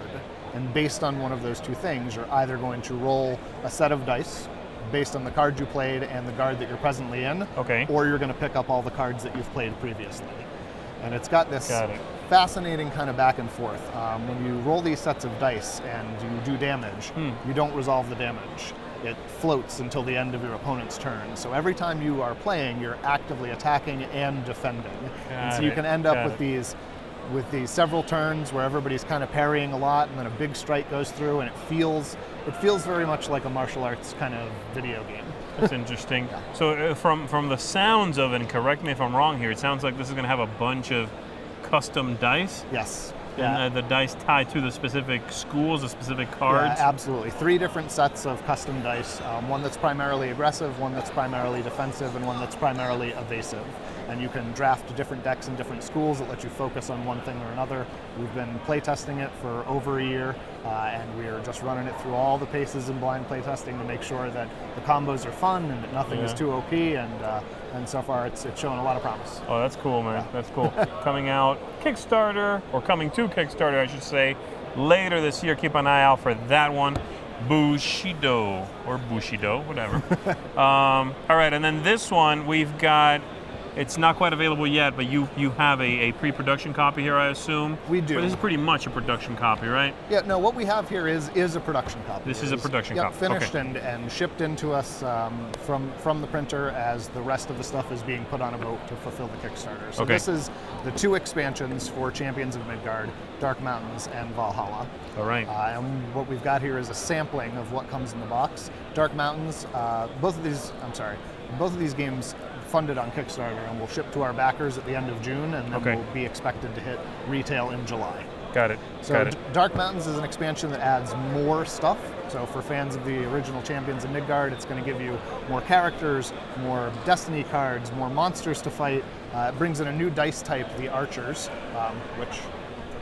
The green ones, right, yeah. Some nice cool guys here. That let you do some bonus damage when hunting. And just adds a lot more content of the stuff that you are familiar with already. Gotcha. The Valhalla expansion adds new mechanics that can fairly significantly alter the way the game is played. In Valhalla, when your warriors die, you get sacrifice tokens. And so when your warriors die, they go to Valhalla, you get some sort of token of that, and then there's a whole separate board, the Valhalla board, where you can do cool stuff with those tokens. You can buy equipment that will give you permanent abilities throughout the game. You can buy one-time bonuses that will give you a nice boost, and that too comes with some awesome dice. We got Berserkers and Shield Warriors, and then also every player gets a custom leader die. They can send their leaders into battle now also.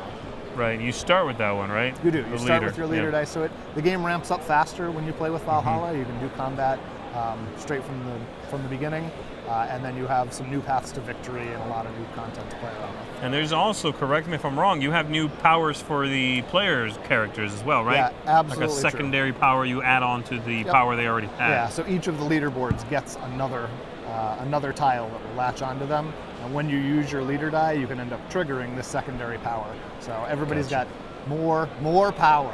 More stuff to Viking it up. Yep. Are these available together? Or are they separate when they go to retail? I mean, are they going to be available separately? Yeah, primarily they are available separately. Okay. But we will have a limited number of kits that have them both together. Which with is what some- that is there, right? Yep. Okay. Yeah, with some of the content we unlocked on Kickstarter, like custom meeples and things like that. So there will be a limited number of copies available at Gen Con where they come together, but when they hit retail, primarily they'll be available separately. Okay, sounds good. Now, if you want to get, excuse me, the combined set, how much is that going to run us? What's the MSRP on that? It's a great question. You don't know? Yeah, I don't know. Okay, cool. Gen Con people, just go there, grab a copy, or try to get them afterwards. Yeah, check our website. We will have check the details on website, right? And then again, you'll have a few where you can get them together or get them separately. That's a pretty good overview of what we've got. Obviously, more cards, more dice, more for Champions of More and Midgard. more. Sounds good. Good talking to you, my Likewise. friends. All Nice right. to see you. Thanks everybody for tuning in. We'll see you next time.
How's it going, sir?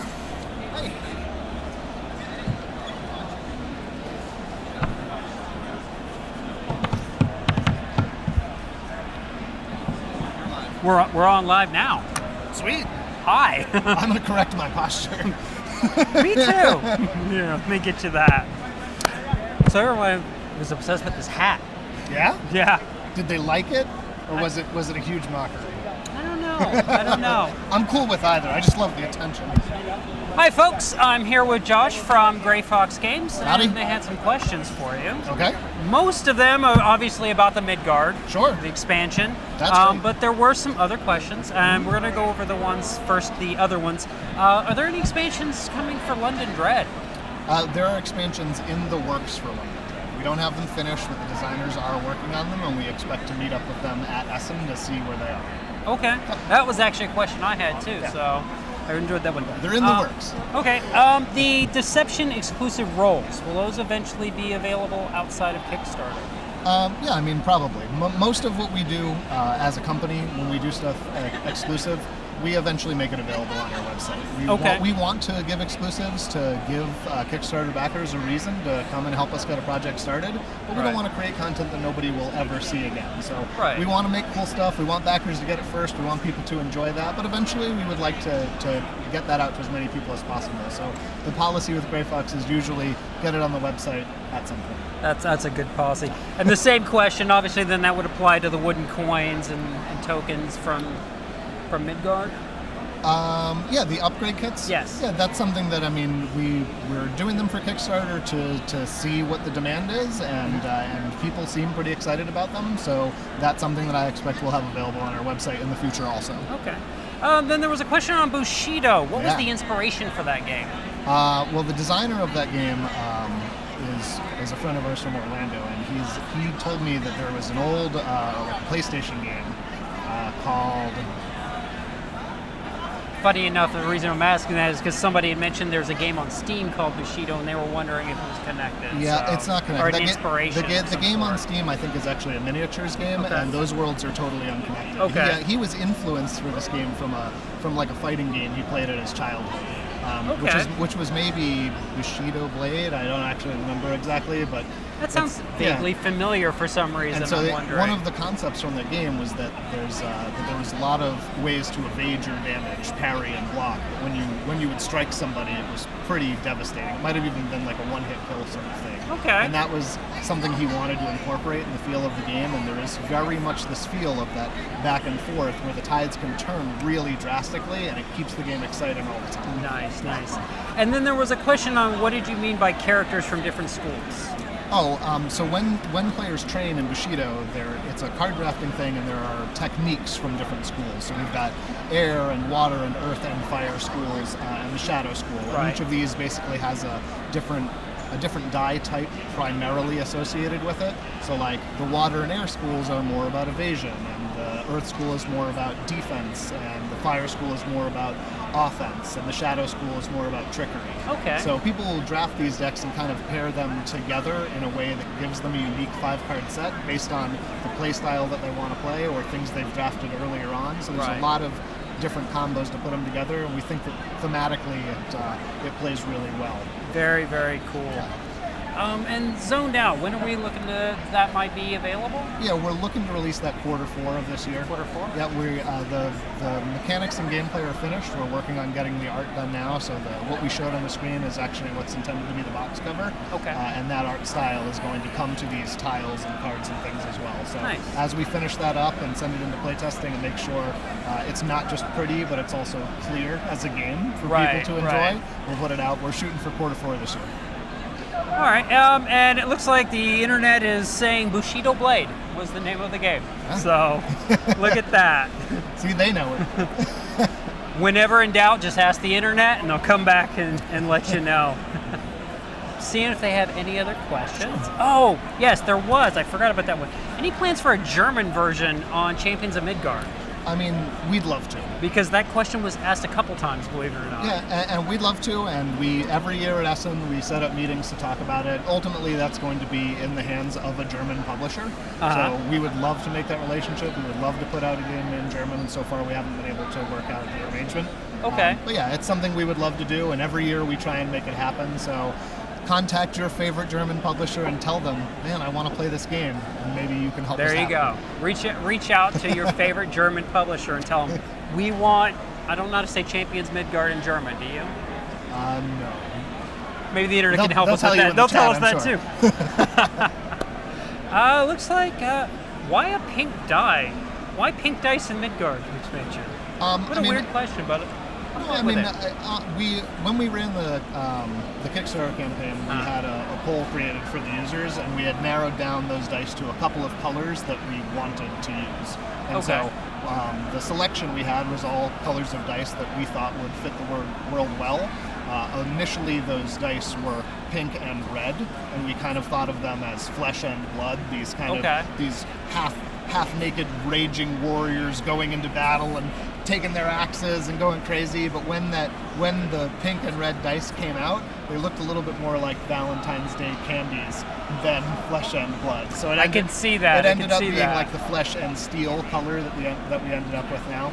So it was partly fan favorite and partly because it was on a short list. Because you didn't want Valentine's Day to be. Yeah, but I mean, like when we are working components for the game, the most important thing for us is functionality. So we wanted components that were different enough in color from anything else. And so those ones happened to stand out. It was an available color that didn't clash with anything else, and the fans liked it. Gotcha. Looks like I'm not seeing anything. Did he ask about deception? Yep. I don't have any other questions, believe it or not. The internet's not asking us, so... Well, thanks do you for have asking anything those. else that you want to say? I don't think so. If anybody is here and they want to come by the booth and talk to me more and ask questions, I'm there every day. So I'm always happy to chat with our fans. All right, well, it was good talking to you. Likewise. And we'll see you guys later.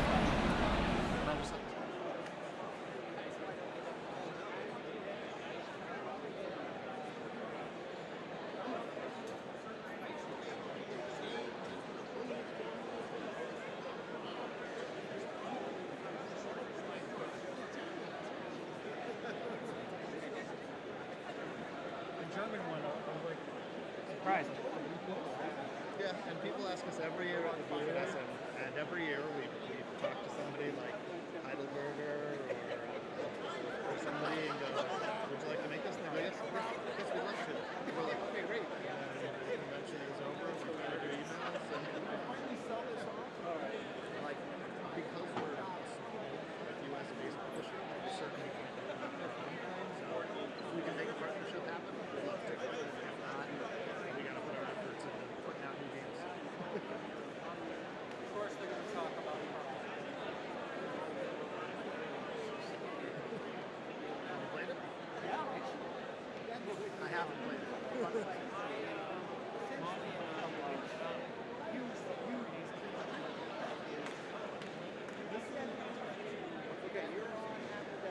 This game lasts the day.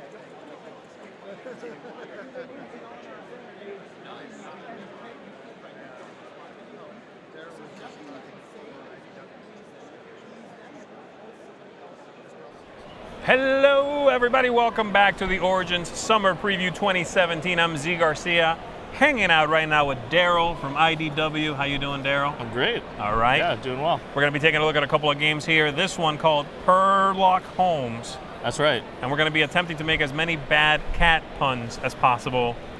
Go. All right, Daryl, so I saw that you have littered some components here on the table. Oh, nice. Well, walk me through it. Yeah, I'll tiptoe through this one. So we're actually trying to chase Furiarty and Furiarty's trail. Okay. And so as we go, we're going to try to figure out some leads and some dead ends. Okay, pause for 1 second. Oh, Is this game cooperative? We have pause in the game. Oh, man. You can pause whenever you think you know the guess and it's not your turn. Okay, all right. But it is semi-cooperative. Okay. But ultimately, one person will be the winner at the end. Sounds So you're good. all working on trying to interrogate the minions of Furiarty. And so we Got it. have 5. We have Toads, Rat, Dog, Goose, and Crow. All right. All the art, I just want to give a shout out to Jackie Davis. It's Amazing fantastic. art. And even the insert. I love this insert. It's got a little... that is pretty cool. Little cat Some love shape went thing in into there. that. So the idea is that as you go, you're going to ask the table kind of if this is a lead or a dead end. And the idea of how you determine that is you have to be either the same character or the time has to be exact. You're not seeing this card but you then? don't see Oh, it. okay. So if I'm within 1 plus or minus or exact or the same character, that's a lead. Got it. So for instance, this would be a dead end, and so I put it on the dead fish side. That's a dead end. Okay. And so as I do that, I'm trying to deduce either one aspect of them, either their character or time. Got it. Or if I can do both. Because as I do that, if I get both, I get 2 tokens. And we're trying to catch Furiarty before Furiarty gets away. However, every round we go around the table, Furiarty's going to get farther and farther away. Okay. If Furiarty gets away, we all lose. And so then we are stuck in the litter box inspection. Oh. But if we win, we get promoted in the Scotland Pound as chief inspector. Very nice. So does everyone have one of these cards in everyone front of them? has one. They're kind of pursuing their case, ultimately trying to catch Furiarty by catching all his little minions along the way. So if we all get it, that's how we win? Well, individually, whoever captures Furiarty is actually going to score 3 points. And, this one has it, 3 points. 3 points, yeah. Plus all the different points that you acquired along the way. Gotcha. And on the backside, they have different values ranging from 1 to 3. Okay, gotcha. Cool. Sounds like a pretty short game then? Yeah, usually it takes 30 minutes. Yeah. You can be even 20 minutes if everyone knows the game. And so we find people play 2 or 3 rounds or mix it in. It's the starter game for their evening. So Pretty cool. Yeah, I do like the artwork's fantastic. The card quality, actually, I was noticing this earlier. Yeah. It's really, really nice. Yeah. Yeah, this is cool. Forgive me for saying so, but it looks quite fantastic. Wow. All right, awesome. When is this going to be available, man? Actually, Origins. So this is the very first chance. If you're watching this live, go get it. Yeah, you can get it at the booth, and it's delivering at local game stores right now, too. So I had a text from the designer, Steven Sauer, and he was holding up his box that he picked up today at the game store. So. Nice. All right. Very cool. MSRP? I believe it's 30, maybe 25. 25 or 30. Okay. Sounds good. All right. Let's we'll shift this over. Scoot this cat out of here and take a look at the other big box you've got over there. Yeah, we have a classic. A classic that's coming back. Now this one won't be released until Gen Con. Okay. But we have a sneak preview copy. Oh, all right. That was sent to us from Germany so that you can see the new art. But for Torres, a Kramer and Kiesling game. One of my all-time favorite on the abstract list. I think it's still ranked something like 12th on the all-time. It's definitely a well-regarded, well-known game. And it hasn't even been published in an English-speaking country for 15 years. That sounds about right, yeah. So now we have this beautiful art done by Michael Menzel. Okay. One of my favorite game artists. We still got our classic very towers nice. going on. Very nice. And then included, we have these really cool 3D manufactured knights and kings. Oh, cool. So you can see the kings and the knights. Oh, nice. So those are all now included in the molds of those. If anyone's familiar with the game, we have not messed the game up in any way. The rules are classic same. So if people are familiar with it, you're using these action cards to maneuver the knights and buildings throughout the game, getting to add levels and such like that. And then the scoring is basically based on if you're claiming a space, it's kind of the height times your size, your base. The base, right. So again, classic scoring. It's very intuitive once you get going because the cards are giving you your options and how are you going to hand manage that while tactically taking over the areas that you want, trying to not only expand breadth but also height. Yeah. And I love the new art, so we're really proud to bring this back out. Looks fantastic, man. It's got a great look to it. Is this coming out soon then? Yeah, so it's going to be Gen Con, and I say to people, like, if you like abstracts, you'll love this. Even if you don't, what I describe it like is it's very much a building game, so you just get kind of sucked into this idea of you're building up these beautiful towers. Right. And it plays wonderfully 2, 3, and 4 players. All counts. I enjoy that. So. Yeah. Very cool. Yeah, glad to hear this coming back into print. This is one of those games that probably should be in print. Yeah, it's that kind of game. It was shocking to find out that it hadn't been around for so long. Yeah, cool. Awesome. All right, so Gen Con, this Perlock Home's available right now. If you're here again, they have them right now. Good talking to you, my friend. Yeah. Thanks for coming by, showing these off. Thanks, man. All right, and we're going to talk to you soon. We're out. Awesome. Thanks, man. Yeah, man, you got it. I was hoping to have a few others.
Sir? Hey, nice to meet you. in Nice to person. meet you. Yeah. I know you from online, but Right. in real life.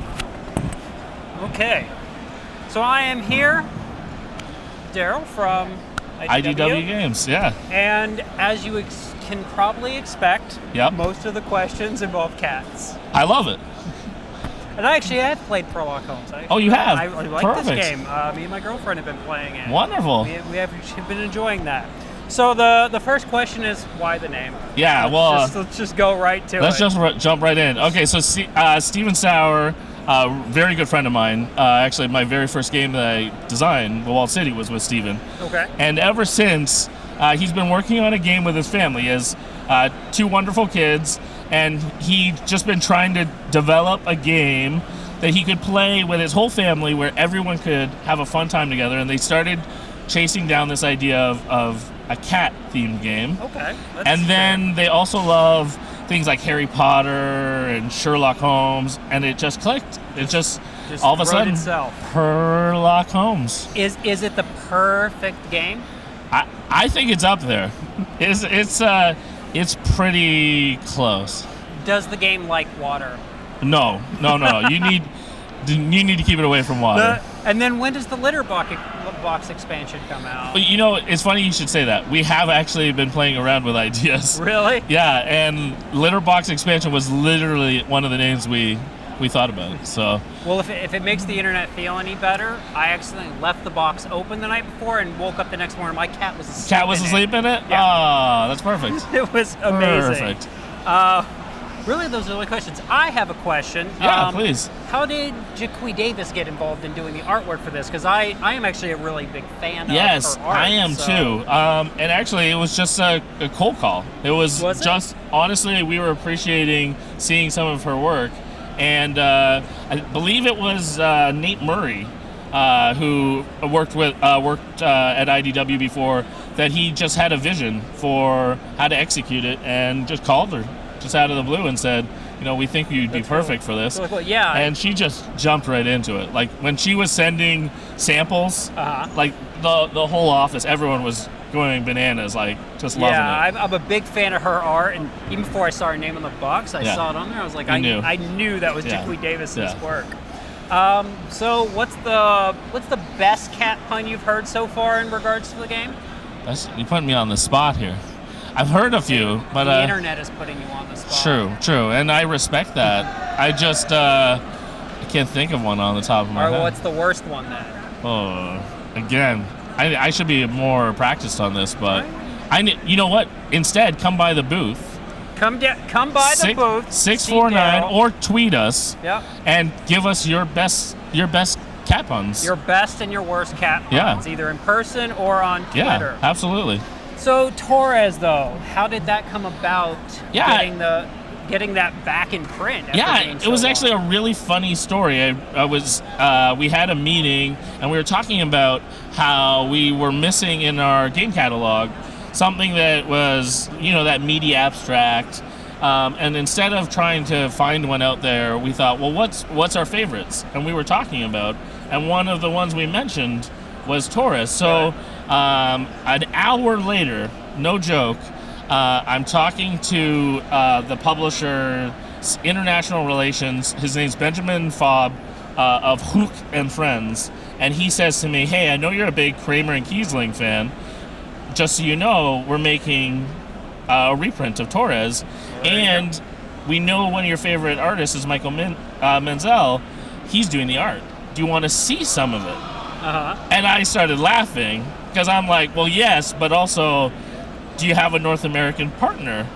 And from there it so went. Was that quick? It was literally 1 hour from a meeting talking about the need. That is amazing. So that's why I say sometimes you just fall into great opportunities, and it was only being shared to me because I'm a fan of the game and a fan of the art.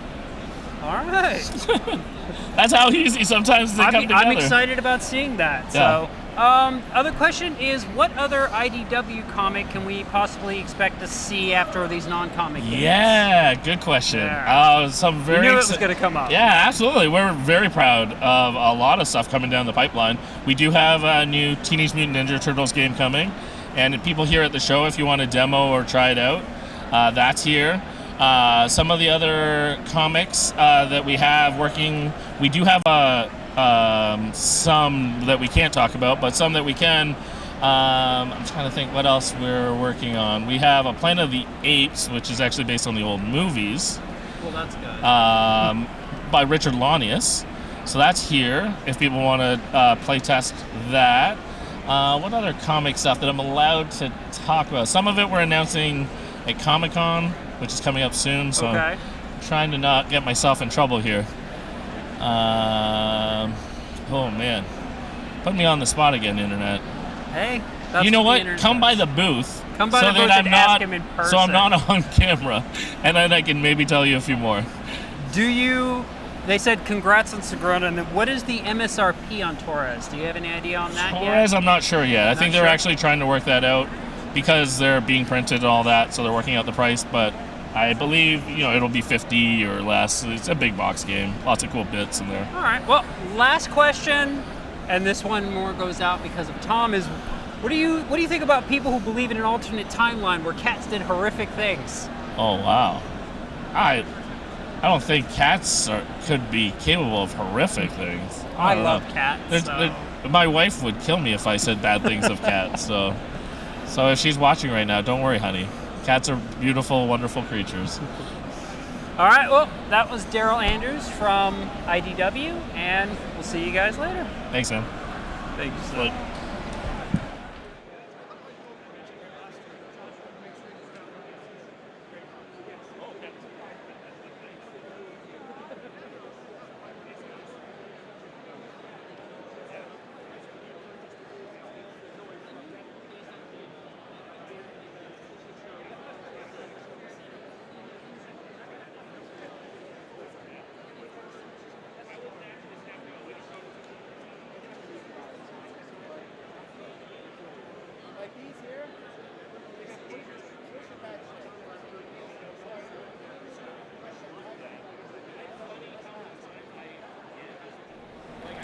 Hey everybody, welcome back to the Origins Summer Preview 2017. I'm here with Quentin from Elderwood Academy, and we are going to be taking a look at something I don't quite understand. I have to say, Quentin, I'm not sure what I'm looking at. So, Z, this is a dice tower, and inside the dice tower there's actually a rolling tray. So we This can is a dice tower. Okay, let's see. uncork this, and there will be inside, there's going to be a couple parts in here. And I have not seen this. So this is your rolling tray. Okay. And these parts just snap together with magnets. Okay. And it should take just a couple seconds here. Huh. So that's your rolling tray. Okay. Really good to go. And then you want to turn this from the case into the tower. You can just open that up. So again, that move. And I brought we'll roll a whole big handful of dice in here. But that's the whole show. So That's cool. So this is Codex, the dice tower, and that runs 95. And this is Scroll, that's the rolling tray, and those start at 60. And Okay. we're currently in the middle of, we're actually just at the tail end. We ran a Kickstarter in September on these. Okay. And we've had a couple delays, and our backers have been super patient, and we are just getting the tail end of those shipped to all of our backers this week and next week. Okay, And, okay. But we're taking pre-orders now, and you can come see them at the show and play with them. You guys have a booth here at Origin, so if anyone's watching live, you can go check them out. What's that booth? We are at booth 245. 245. And it is along with Norse Foundry, who makes dice and other gaming equipment. Okay, sounds great. So you said that these two, if I wanted to buy these, it's two separate things? Yep. I could just buy this if I wanted to. You just could. to rotate it, use it as a regular dice tower. Oh, these are great dice too. Yeah, they are fun dice. And just do that, and that's fine. If I want just the tray, I can do that as well. Exactly. But the tower will hold the tray. Yes. That's really cool. All right, awesome. Are these the only two products you guys make? So the company actually we founded based on Kickstarter. So Okay. And there isn't a day that goes by in the company that we don't think about how we exist because we have a set of Kickstarter backers. Yeah. And we actually originally made these hex chest dice trays, dice boxes, and they have little protectors. You got some fancy gemstone dice. You can keep them separated so they don't bang into each other. Sure. And this was the original product that we made. Okay. And we ran a Kickstarter on it, and we still make these. And about a year later, we designed and showed off what we call spell books. Okay. And it's a leather-bound tome that is designed to look like a book, but you can hold all your gaming stuff inside it. Huh. And it's got some fun features. There's a dry erase board on one side, so you can take life counts or any other That's notes you cool. want. You Okay. can scribble. And so you'll be able to find all that stuff at the booth and come check it out. And Yeah, nice. So you guys do make an assortment of things then? we do. We try to, like, one of the core, I mean, again, like, we got brought to life because we made some hex chests for ourselves. We showed them to the internet, and people were like, oh, those are cool. And they asked for them. And so my business partner, Dan, and I, we sort of looked at each other like, should we do this? And so we put a Kickstarter together, and that was kind of the beginning of the end. And awesome. So all the stuff we make is because we like playing with the stuff. And so, I don't know, we have a taste for kind of novel things that would come straight out of the game you're playing, you know. They're definitely very novel, these things. I mean, both of these are really, really novel and neat. They're really cool. So you're here at the show. Where can people find you online if they want to pre-order some of this? So if you want to check some out at home, you can go to elderwoodacademy.com, and you should be able to check out. And one of the things that we love about all of our products is you can make this just for you. So, you know, maybe you're not into blue, but you love black leather or red leather. You can choose that. We've got a whole bunch of different art selections that can be made on your actual codex. Okay. You can choose the art that goes on the side of these scroll walls.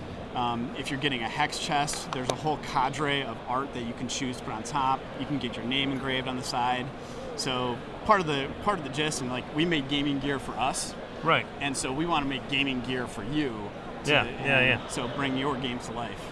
Very cool. Quentin, awesome, man. Good talking to you. Excellent. Appreciate you passing by and showing off all this cool stuff. Absolutely, my All pleasure. right, awesome. If you're here, folks, again, check them out. That booth again.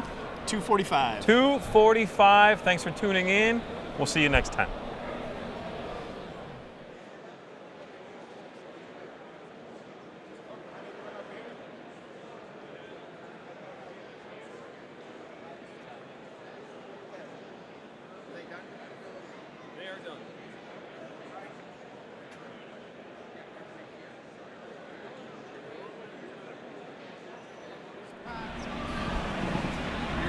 All right, well, we are coming to the end of today. So what'd you think? This is your first Origins, right? It is. All right, what'd you think about it? I really enjoyed it. It's busier than I expected. Oh, you know what? I should probably put this on. So let's ask that question again. What'd you think? Okay, so it's busier than you thought, you said? It's a little busier than I expected for the first day. Wednesdays are like Origins is kind of weird because they have like a soft launch. Right. Like this is the first day, but because the exhibition hall is not open. So everybody's in here. Well, no, it's not even that, but I mean, everyone's kind of trickling in. They don't feel like they gotta be, like Gen Con, they get outside and they have the big rolling of the dice and there's this huge cheer. Here they're just kind of showing up when they can. So I hope that everyone here enjoyed the different things, and a thank you to everybody on our staff. You can't see Mike Parkinson behind the scenes, but he is doing a lot of stuff, making sure everyone gets up there. He has been very busy. So we got 2 more days of this. Well, we're also going to be doing stuff Saturday, but Saturday will be different. We're just going to have different things on video, random stuff probably. We're also doing a live game playthrough, so you'll see all that this coming Saturday. But for now, we're going to sign off because we got to put all this expensive equipment somewhere where people won't steal it. Is that what I'm supposed to say? Okay. We got to hide it, yeah. Anyway, guys, thank you so much for watching. Enjoy your evening. If you're here at Origins, why are you watching the video? But anyway, some of you are probably getting ready to go to Origins. We'll see you next time. I'm Tom Vassell. Robert Geislinger. And you've been watching the Dice Tower live. See you tomorrow.